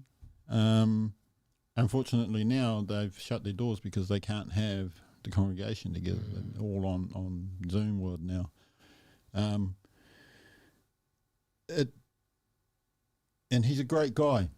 And we've had great kōrero and sharing knowledge, and then, you know, sitting in that space and going, man, I really like this dude and what he's talking. And we would talk about a passage in the Bible, and he would tell me his version. I would look at it and go, yep, cool, doesn't feel right. So we would have that open discussion. I never went because it didn't feel right for me. So I'm not going to go to a church if it doesn't feel right. It's like I wouldn't go to the pub if I didn't feel safe or happy or I didn't want to go there. I'm not going to eat that apple pie if I don't want to eat that apple pie. It's that simple. So, yeah, I didn't go. Do I regret not going? No, but I do miss his visits. The chats. Yeah, totally. Because he was a cool dude. And we had some really good kōrero. Yeah. Is he dead, or is he? No. Okay, he just never showed up. And just the church, the guy was like, okay, let's try the next house. Because I'm not door knocking at the moment because of the COVID and stuff. I was just like, is it because of that, or is it because he's gone or something? No, because of COVID. Yeah. Oh, yeah. There must be like a Zoom meeting for Jehovah Witnesses now that they cannot worldwide. go. Oh, there is, yeah. Yeah. I knew worldwide. There's thousands of them. You know. I'll get someone to get him in touch with you if you like. Hey, awesome. What's his name? Bruce. Bruce. I don't know his surname, but I'll Bruce. find out. Yeah, Bruce came to my house I think I met Bruce before when I was actually. living at Buffalo Beach. Glasses and smooth silver hair. Yeah. He's a cool dude. Yeah. Very interesting to talk with. No, my boss is one, so I'll get you back in touch if you want. No, your boss. and I think the other lady was Alice. Alice would come quite often. Yeah. Lovely woman. So they're cool. Yeah. You know, and really cool to just sit down and be in that space and kōrero. Yeah. Keeping respect at the forefront really makes things a little bit easier, eh? And then you feel the person's vibe. Yep. And it feels real. It feels real. Yeah. I mean, you know, why would you want to sit in a space if you're just faking it? Yeah. If you just, well, man, whatever you're pretending, bro, I'm out of here. Yeah. My man, there's a new thing. Well, not new, but the project itself, the initiative of unteaching racism in the educational system. Mm-hmm.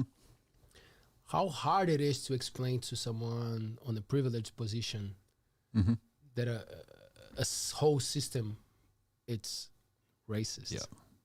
How do we do that? I feel like it's knocking against, it's beating your head against the wall, because if you don't feel it, if you never experienced, It's if hard you to don't know understand. it, you're never going to know it. If you haven't been in it, you're never going to be in it. If you haven't lived it, how do you know? You're not going to know it if you haven't lived it. So, for me, you know, I hear all this corridor about the racism and the way that people have been brought up and the way that people treat each other, right? It's normal to me. It's normal. It's been my whole life. My beautiful darling had written an article called "It's Not Black and White" and had it published. And she's actually just had it republished recently with a few changes in our local rag, the Seagull. And it talks about what is it? Interrelationship? No. What are you? Wow. Interracial. Interracial relationships. Interracial relationship. Yes. Yep. Wow. And Good man. the corridor is about what she sees in our relationship and how, from her point of view, she sees it. In that, there's a part in there where she talks about doing the shopping in the supermarket and how I will be standing at man, when you go to the supermarket, you look there and you want a can of beans, and there's 20 different cans, and you, if you don't know what you want or what you need, you stand there and you go, man, babe, you know, what do you want? So in the article, she says, sometimes I'll come around the corner and I'll see him in the aisle looking at a product, trying to decide which one he wants, and then I'll spot somebody who walks into the aisle, stops dead in their tracks, looks at him, freezes, and goes, ugh, and then turns around and walks out again. Or they'll come in and they'll do the freeze and they'll do the double take thing, and it's not until my partner walks up and puts a hand around my arm or just grabs the trolley and goes, okay, yep, just grab that one, they relax. She sees it as, man, it really hurts her. I see it and it's just normal for me because I've had it all my life. When we get into a corridor of colonization, and man, I still don't understand it. I still don't understand privileges and all that sort of thing because it was just normal for me. How do we spread it? Very slowly. Because this is something that's happened over just a couple of 100 years. What is it, 400 or 500 years? So if it's taken that long for it to happen, it's possibly going to take that long for it to unhappen. But we do it slowly. We're te rangatahi. Until we start bar fights because their parents are at the pub. That's why I don't drink. Yeah.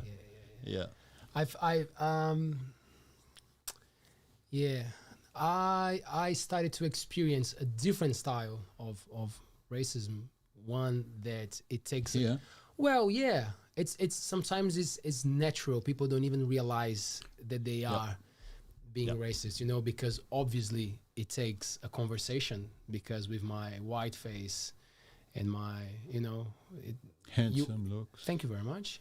You wouldn't tell, but then as soon as I open my mouth, some people would be like, oh, you know, that some people love it. Yeah. Some people are like, oh, cool. I'm going to get something out of this. You know, there's going to be some interaction. Yep. And some people, they just take me for granted straight away. Yep. Like it feels like the language or whatever, it's connected to stupidity, which is... but which they're right. Yeah. Some of the time. I know, right? But you know what I mean, right? Yeah. So is it like here you are both. As soon as you open your mouth, this is them. Yeah, it happens quite often. Yeah. It happens quite often. Yeah. Yep. And Well, fuck them. fuck them, right? but that's the thing. But that's the thing. What brings me peace is that idea of like some people know what they know. Yep. You know, like probably they never even met a foreigner, or they had an idea that the people who come from a different country, they take our jobs. They're here to take our jobs. You know, so like, who am I to judge what the cultural background of that person, right? But that's what I mean. It's just part of a system. Yep. And how are we gonna break these things? You know, like it feels like we have this tiny hammer and this big piece of ice that is melting, Yep. and it's our job to keep hammering it slowly, not our Chipping eyes, away at it. Yeah. but like, Thanks for reminding me. all good. but Just you know, chipping like, away at it. yeah, Yeah. you know, Too but soon. yeah, but I just sorry, bro. We got a question from the crowd. Let's change the subject before I get. All right. Anyway, we're gonna do it. Thank you for the answer, though. I love that question because it's part of my life. Yep. You know, it was never in Brazil. It was never. So life is funny, eh? And that's what I tell a lot of people. Yeah. I say, be careful with what you do and how you treat people, because you might be in that position in the future, And one day You know? you could be right there. right? Wow. Janine Werner, Yeah. do you know? Yeah. Roimata, can you tell us how your art, creative drawings influence your Mahi and vice versa? Wow. Thanks, Janine. Shout out. Thanks, Janine. Yeah. So sometimes when I'm interacting with whānau, in their kōrero, I'll be given something, or something will just wake up at me and I'll go, oh man, and a picture will appear. So I'll sit down with them in the next wānanga, and while they're having a kōrero, I'll just start drawing.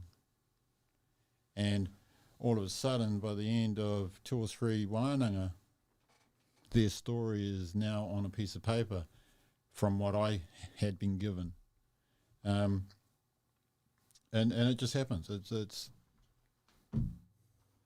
yeah, I don't know. I can't explain it. It just, all of a sudden, I've got this thing that's going on in my head, and it's like, man, I need to do this for you.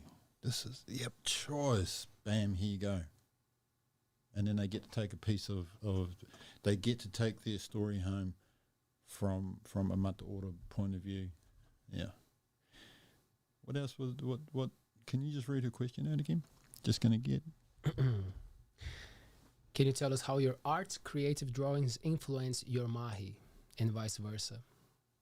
How the Mahi influences your creative Yeah, so process? actually since I've got my Mataora, I what I perceive as Māori art when I was younger, I could never draw. I couldn't draw the taiaha and all of the design inside the taiaha. I couldn't do a po standing there, boom, like this.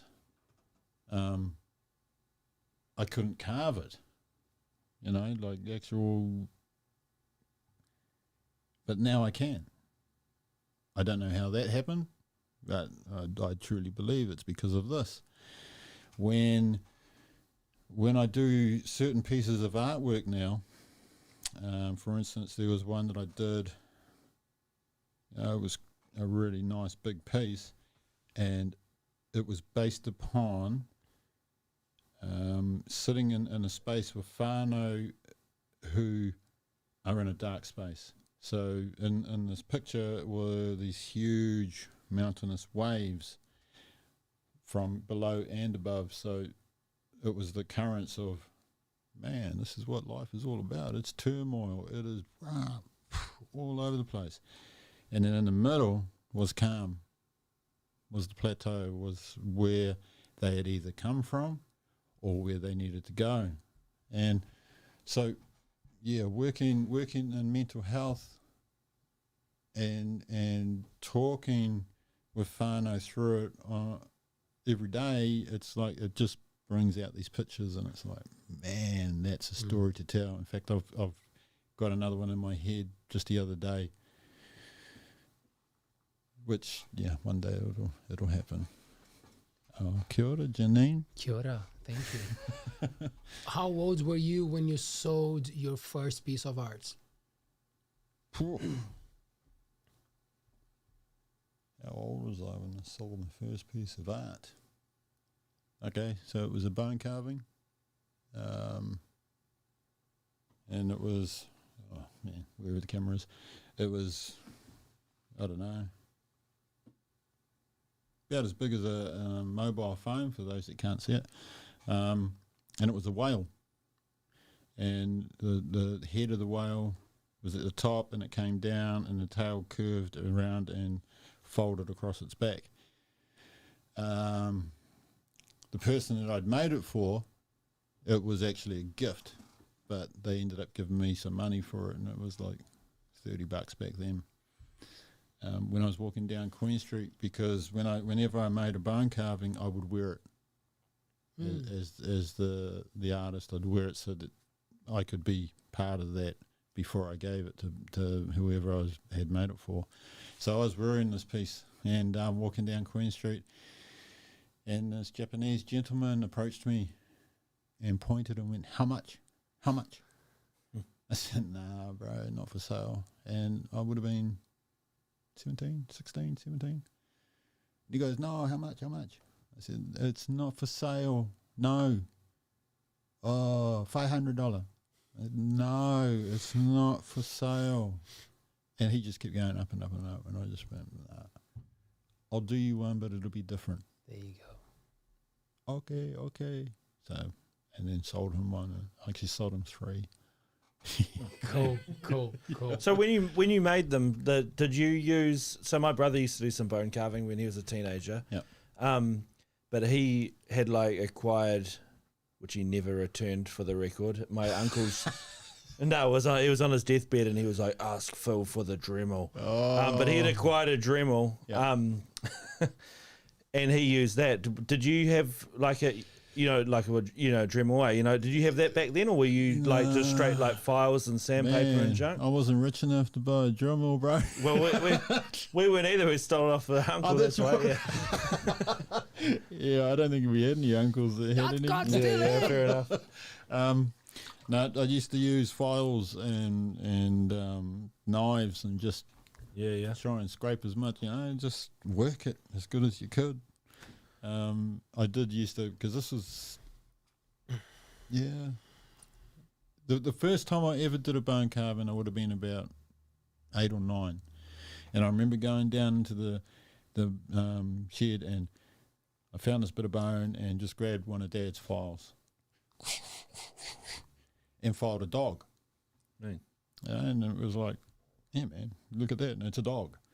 And then that's when I knew, okay, so I can do this. I know how to do this. I can do this. So then I started getting things like old files and grinding them down so that I could make chisel heads and scrapers and just started like that.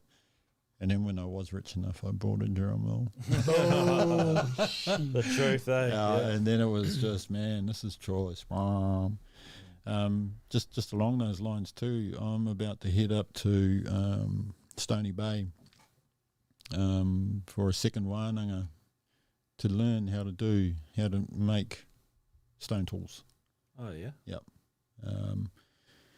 I'm so excited. Like as in by like sharing off the. Yep, chipping away and polishing, sharpening. Is that where they? Because I know my father's a lot into like geology and stuff and New Zealand history. Yep. And when he came up here to visit, he was like, "Oh, can you take us to Matapawa? Because I want to go and have a look around there because they have a lot of the stone that they use there." And he spends ages walking around looking at bits and trying to find like failed adzes that and you'd come across them. Yep. You'd literally be walking along and he'd be like, "Look at this," and it would be one where it's been started off. And then for whatever reason, it had failed and had been thrown, like discarded, And you could see even like if you looked enough, well, he knew what he's looking for though. But like piles where like someone has sat and and worked, so pretty much like a workstation. So Stony Bay's similar for that area, or is that just that's just where the school is? That's where the wānanga is being held. So I don't know where the collecting. Suppose you'll find out, right? Yeah. Fair enough. Unfortunately, That's really I missed the first one, but there are 4 of them, so I get to go to the 2nd, 3rd, and the 4th. So so cool. When is that? So the second wānanga will be on the weekend of the 27th and 30th. Oh yeah, cool. So, yeah, it was like a 4-day wānanga. And they do. Sorry, I don't know why I'm asking you all the questions. You didn't organise it. Why are you asking me all the questions? Because you're the only one who knows about it. Oh, do that's they really do they do them all the awesome. time though, or like is it a thing they do like once a year or whatever? Let me ask you a quick now. Yeah, no, go for it. Yes, please. Hit me. I'm an open book. So now this is I think this is their first of this type of wānanga. So cool. Yeah, keen as I'm gutted I missed the first one, but hey, I get to go to the 2nd and the 3rd and the 4th. So yeah. How does it feel to put a price on something that it's art? It's from the heart. How do you do it? Who does it? Do you do it? No, not often. My partner does it. Or I'll ask fellow artists, what do you think this should be? Because it's a world that relies, we have to eat, right? You got to buy the food, so might as well sell something that you love, you're passionate about doing it. You got to separate those things and live in the real world. But I guess it takes a little piece of your heart, right? Always. Yeah. There's a piece that always goes with it.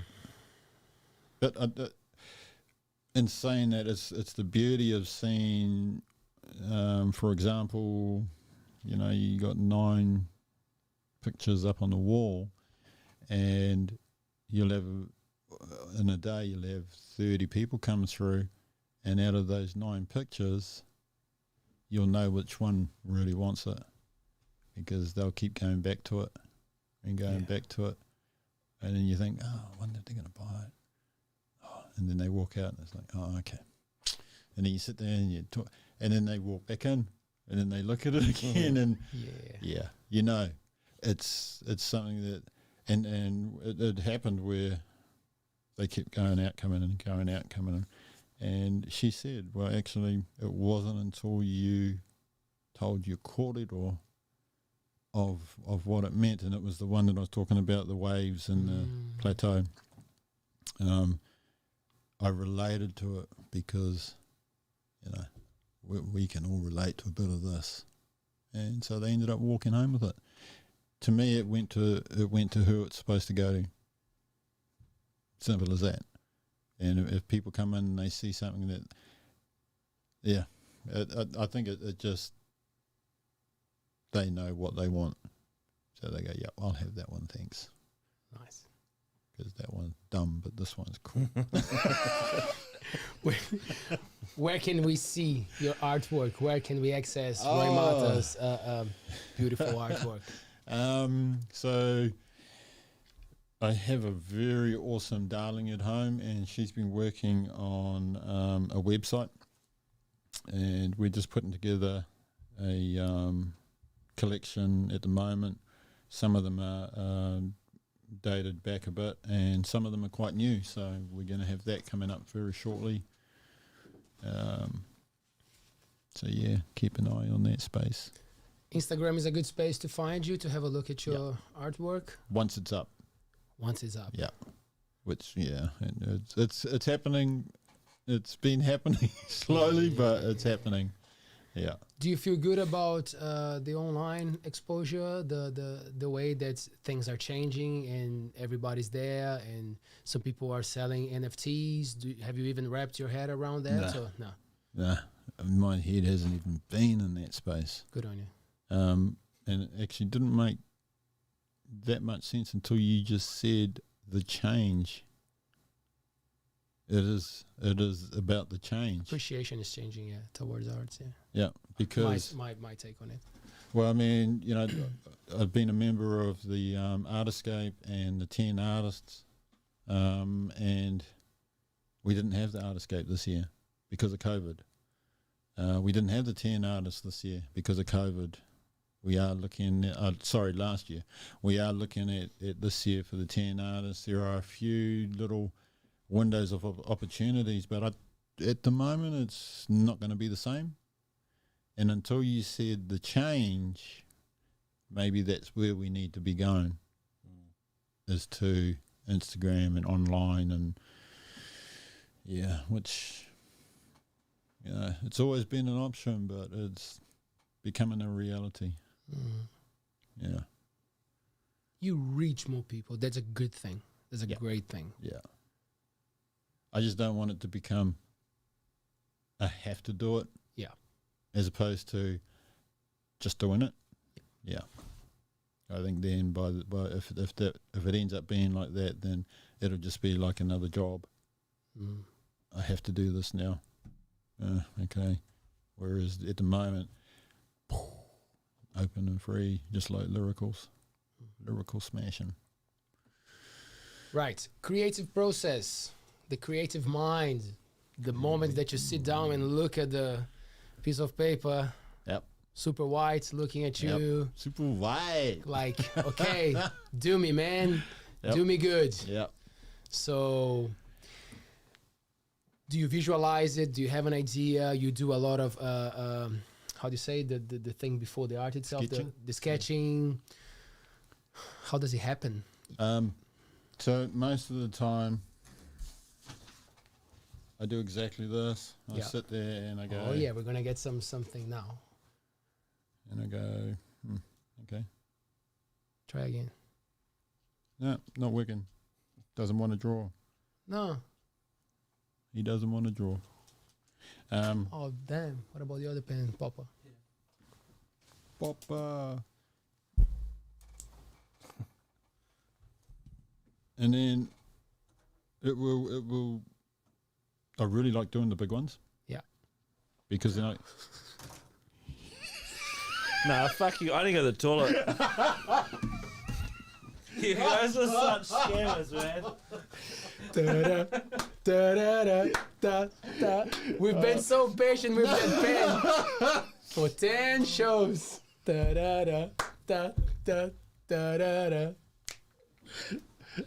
yeah, not working, man. Oh, sorry, bro. Do it, brother. Tell me. For the people who are watching this show, we have this pen that gives you a shock, and it's just been sitting at the table waiting for someone to give us a TikTok moment. And it was with our co-host. Fantastic. Thank you. Thanks, bro. Okay, back to the buzz. I might just put that back there for the next one. Thank you. I'll just start something. And from that,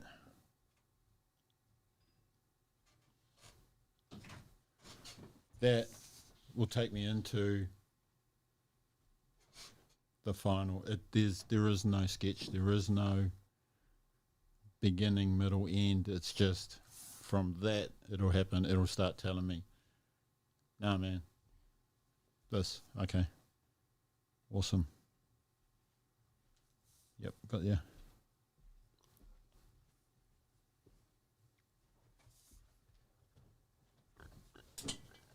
And then from that, oh, hang on. You guys enjoy that? That was great. Thank No, you. I didn't enjoy it at all. So for the people who listening to our podcast versions, right now Roimata is having some fun with a piece of paper in front of him, and Taylor is putting one of his Instagram pictures in our beautiful big screen, which is roimata.artist. Is that correct? The Instagram one is the one that I follow, unless it's someone else. Yeah. I hope it's not someone else. No. I hope it's me. Good job anyway. For the other that's it. Roimata. There he is. That's that ugly guy. Yep. Oh, we didn't even talk about mining. Oh, We're gonna get no. there. We got time. We got time. We got time. Did you explain that stupid pen Yes, to the people who are? we did. He really I was tricked so him, man. gutted. It did give him a shock, but he was pretending. Yeah, I know. So It's he such went and bullshit. checked. Because I'm looking at it because I was like, I hate shocks, so I'm too scared to push it. And I seen you pushing it, and in the back of my mind, I knew it was like some sort of scam, and I was like, you would have loved that watching me pick this Leave thing that up, one, and leave then that one, yeah. So when I felt it, I went, zzz, and I thought, okay. Ooh, you fuckers are giving me a buzz. Nah, it's not working. I thought it was just because you got it from bloody the cheap shop that it was, Well, didn't stop working or something. gotta support the locals. Sorry, bro. It's all right. It's all right. That's what I'm here for. So That is what I'm here for.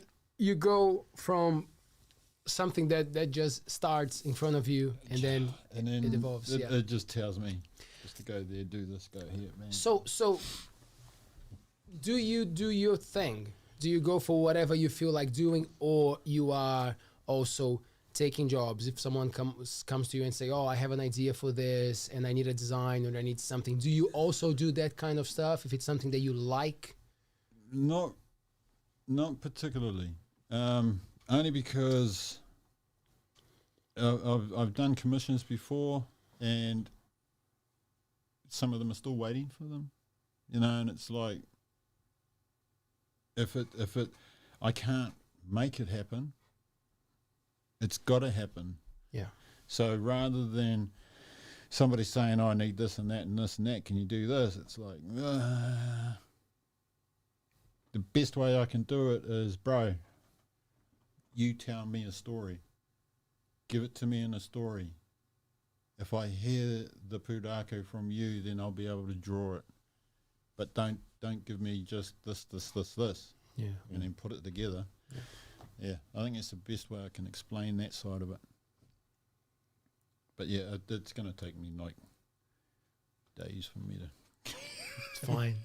We got Well, time. You've started it now. You started. Taylor got something for us on the screen. Boom.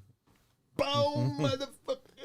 Okay. Oshana God, we're after you, fuckers. Yeah. We're gonna get you.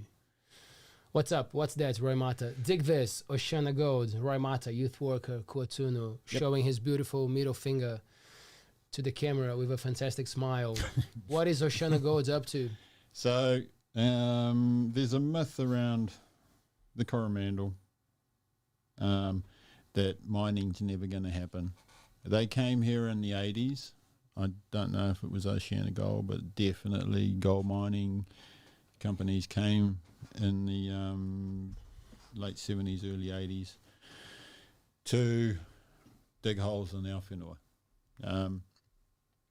which Mark Tugendhaft and Nadilka had collectively got together a group and went out and smashed them for 20 years to stop them from coming in here.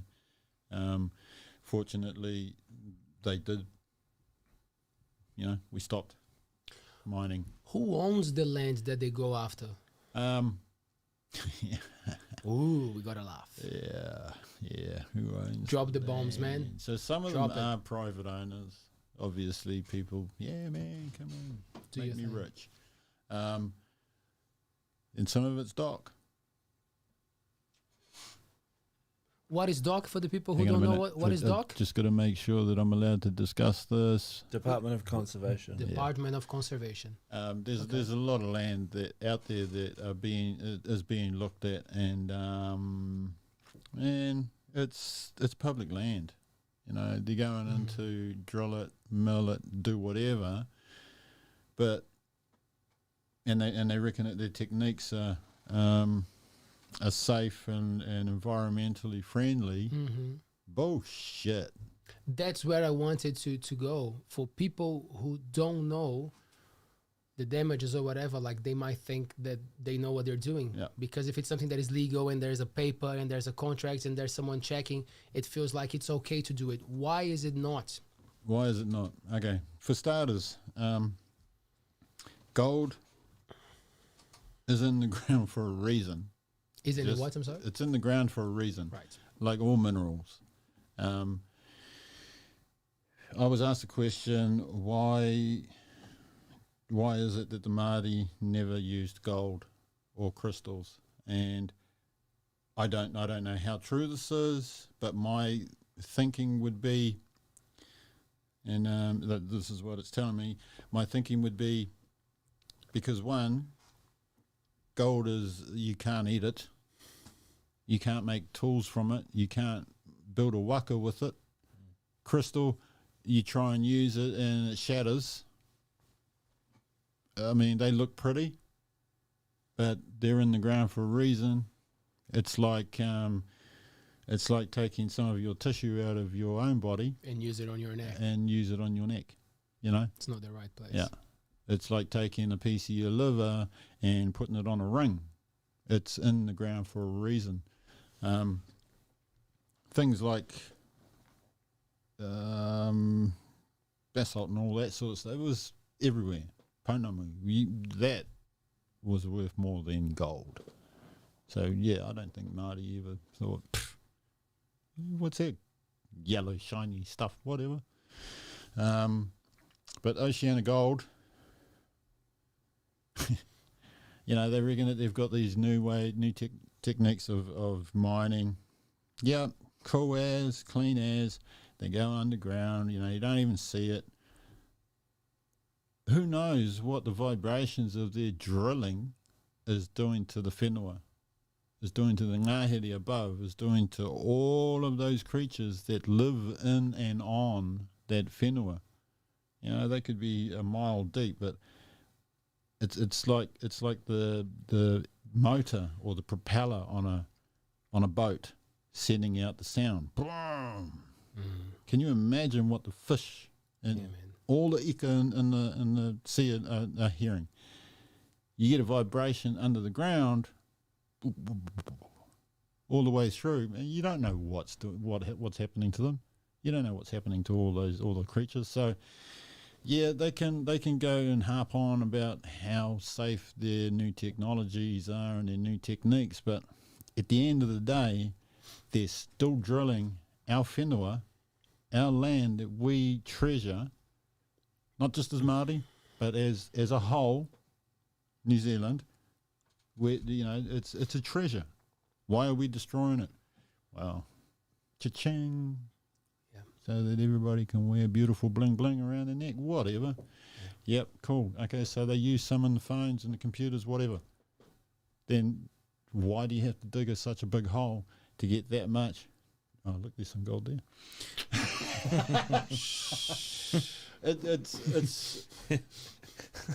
It's huge, you know. Yeah, it is. It's a huge thing. But people who come to the Hauraki Coromandel for their holidays and who have been coming here for 20, 30 years, it is real, and it is happening on our doorstep now. They are coming in to the area to prospect, and they want to open mines, and they want to put in tailing dams, whatever. They want to be here. So, yeah, I think we're just preparing for it. We're getting ready again. Yeah. Would there be any amount of mining you're happy with? What was that question again? Would there be any amount of mining? No, that's a no. Oh no, I'm curious because I'm curious. I'm not pro mining, right? Just for starters. But there has to be some sort of mining somewhere if we want to continue. Like the amount of gold, for example, we're just talking about gold here because of the gold, you know. But like, I don't think mining's great. Like, it's terrible. Like what they're doing to Australia, and they got all the earthquakes and all that sort of stuff that goes on with it. It's terrible, you know. Like look at like the Karangahaki Gorge and like what they've like now. It looks nice and it's a great tourist attraction, but what do they use, cyanide or whatever it is they use to do it, you know, and that's into the got into the river, arsenic, that's the one, got into the rivers and destroyed, you know, a path, you know, like wherever it goes. So I'm just clarifying, I'm not pro mining, right? No, but it's good to throw, but I like to play I more enjoy playing the devil's advocate, you know, and wondering, like, there has to be, if we live in this current world of technology, some mining going on, and there's the age-old thing of how it's like, oh, we don't like it, but if we don't like it in our backyard, but someone else's were all right with it. You know, like just like fuel, for example, we don't want to drill oil in our oceans, but as long as it's someone else's over there, it's fine. You know? So what's your take on that? I'm not saying you would be happy with mining anywhere in the Coromandel. I totally get that. Anywhere in New Zealand. Anywhere in New Zealand? Yeah, Yep. that's cool. Anywhere in the whenua, on the whenua. Yes, and hence why I mentioned computers and technology, because I don't know how they work it, but they do use little droplets of gold. That's awesome. That's awesome. So all of those companies that build these massive computers and have little droplets of gold, the size of a gnat's ass, to do the wire connections or whatever they use it for. I don't even know what they use it for. That is it, yeah, for sure. Yep. Yeah. Awesome.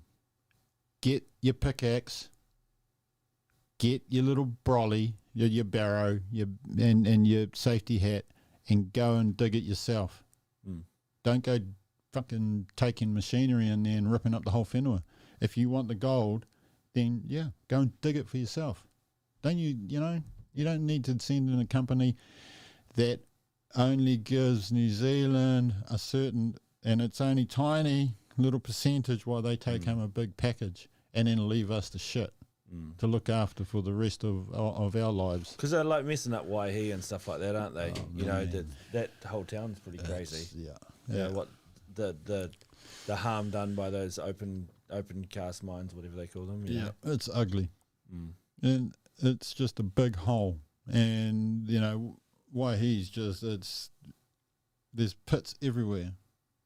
I mean, you could be walking down the road and boom, opens a hole opened up in Thames a few years back in the middle of the road. Boom, gone, into an old mine shaft. So, I mean,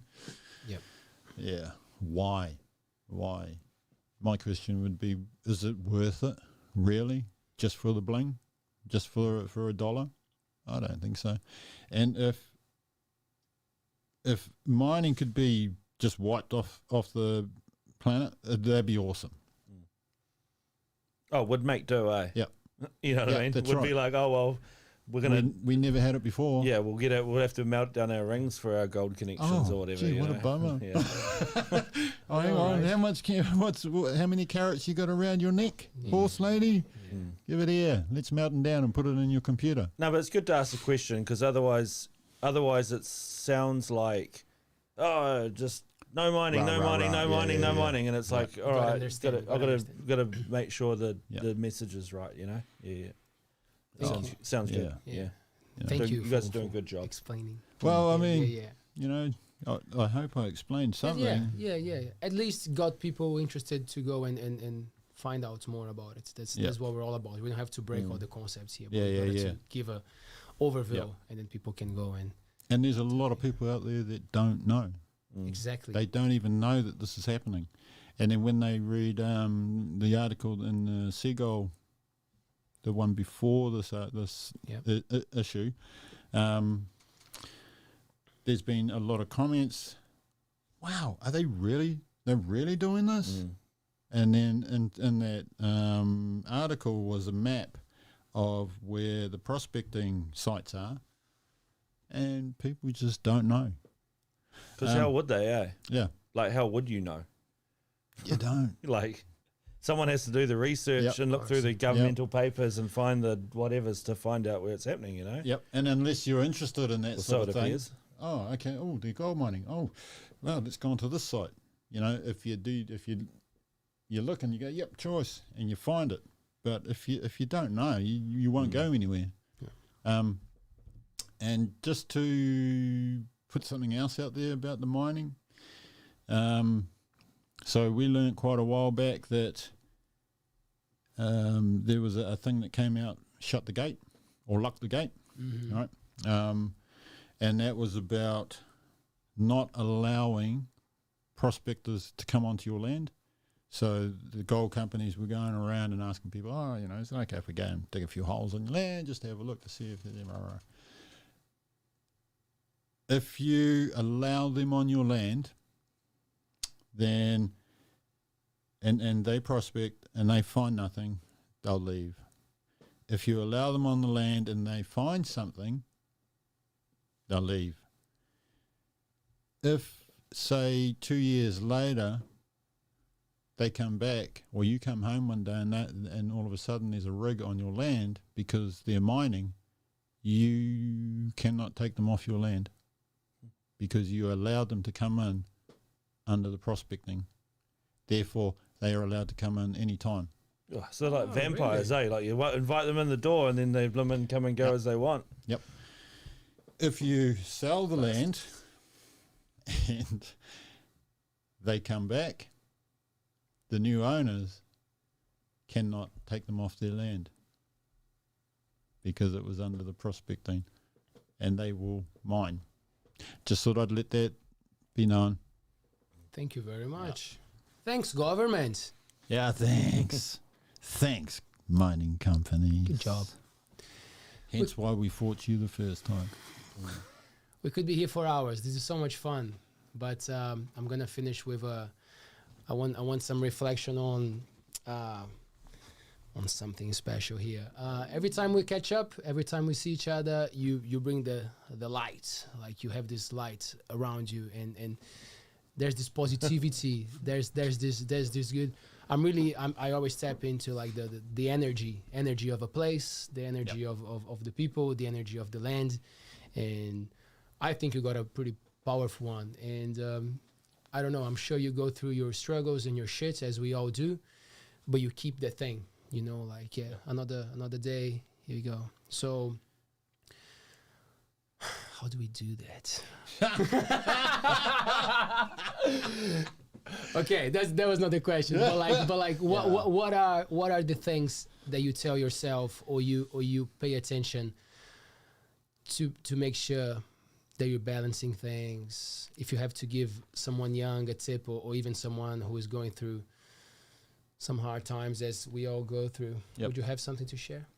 So, you know, sometimes we're going to have an argument with our partners, with our sons, with our daughters, mums, dads, even old mate next door.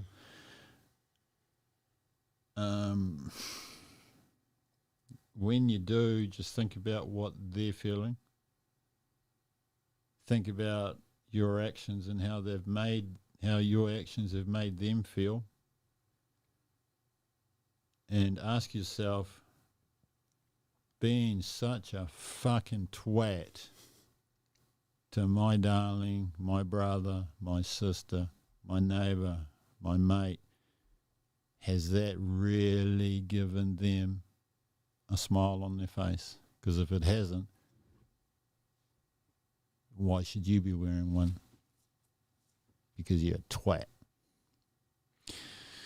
Wake up in the morning and just look at yourself and say, man, today I'm going to make somebody smile. And even if I make one person smile, that's the bonus of that day. Does it count if it's yourself No, smiling? shit, no. You gotta do someone else. It's got to be somebody else. Go out and have a chat, folks. Put your mask on. Man, what a pleasure. Love it. So much fun. Hey, it's been awesome, man. Thank you. Yeah. Was I feeling nervous when I came in? I was.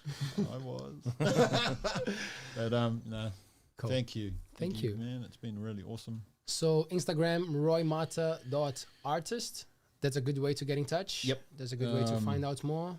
And I'm sure once we do get the website up and running, the details will be on there. Just let us know so we can update the description of your videos and everything. Yeah, because this will be forever online, so people will get back to it and enjoy this interview. No. Oh, That's yeah, what you signed. That's what you signed. You Yeah. signed, man. You signed. See what you signed. You should read the small print. Read it.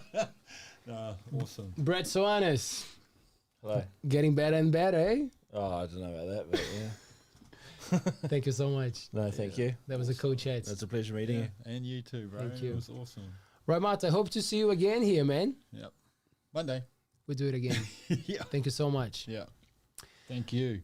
Thanks for the people watching this live stream. If you're watching another time and you got your subscription to our YouTube channel, we really appreciate. At this stage, it's very important that you guys please like our Facebook page, subscribe to our YouTube channel. You're really helping this platform to grow.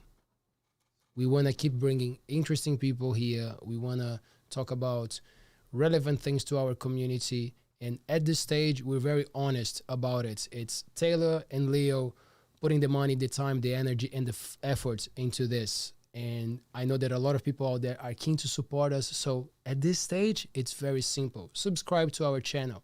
You know, it's not just a number. You are part of this. And that's what we wanted to happen. Cool. We're live every Monday, Wednesday, and Friday at 7 p.m. And tomorrow, we actually got something super cool happening. Spoiler alert number 2. We're doing a pop-up show with Paul, the X-Man. Is that correct? Martin, right? Paul Martin. He's the best bass player from Devil's Skin. What? That's pretty cool, right? The bro will be here. And I know, right? And he's coming with Chris Bailey, which is a fantastic singer, rock and roll singer. I'm going to have a blast. I can't wait to have a chat with these guys. It's a pop-up show. Shout out to Fleur from Smeaties for putting us in touch.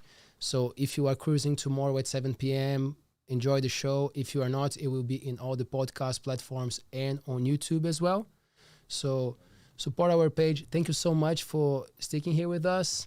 And I will see you tomorrow. Thanks, Roimata. Thanks, guys. Awesome. ALTBAYS. ALTBAYS.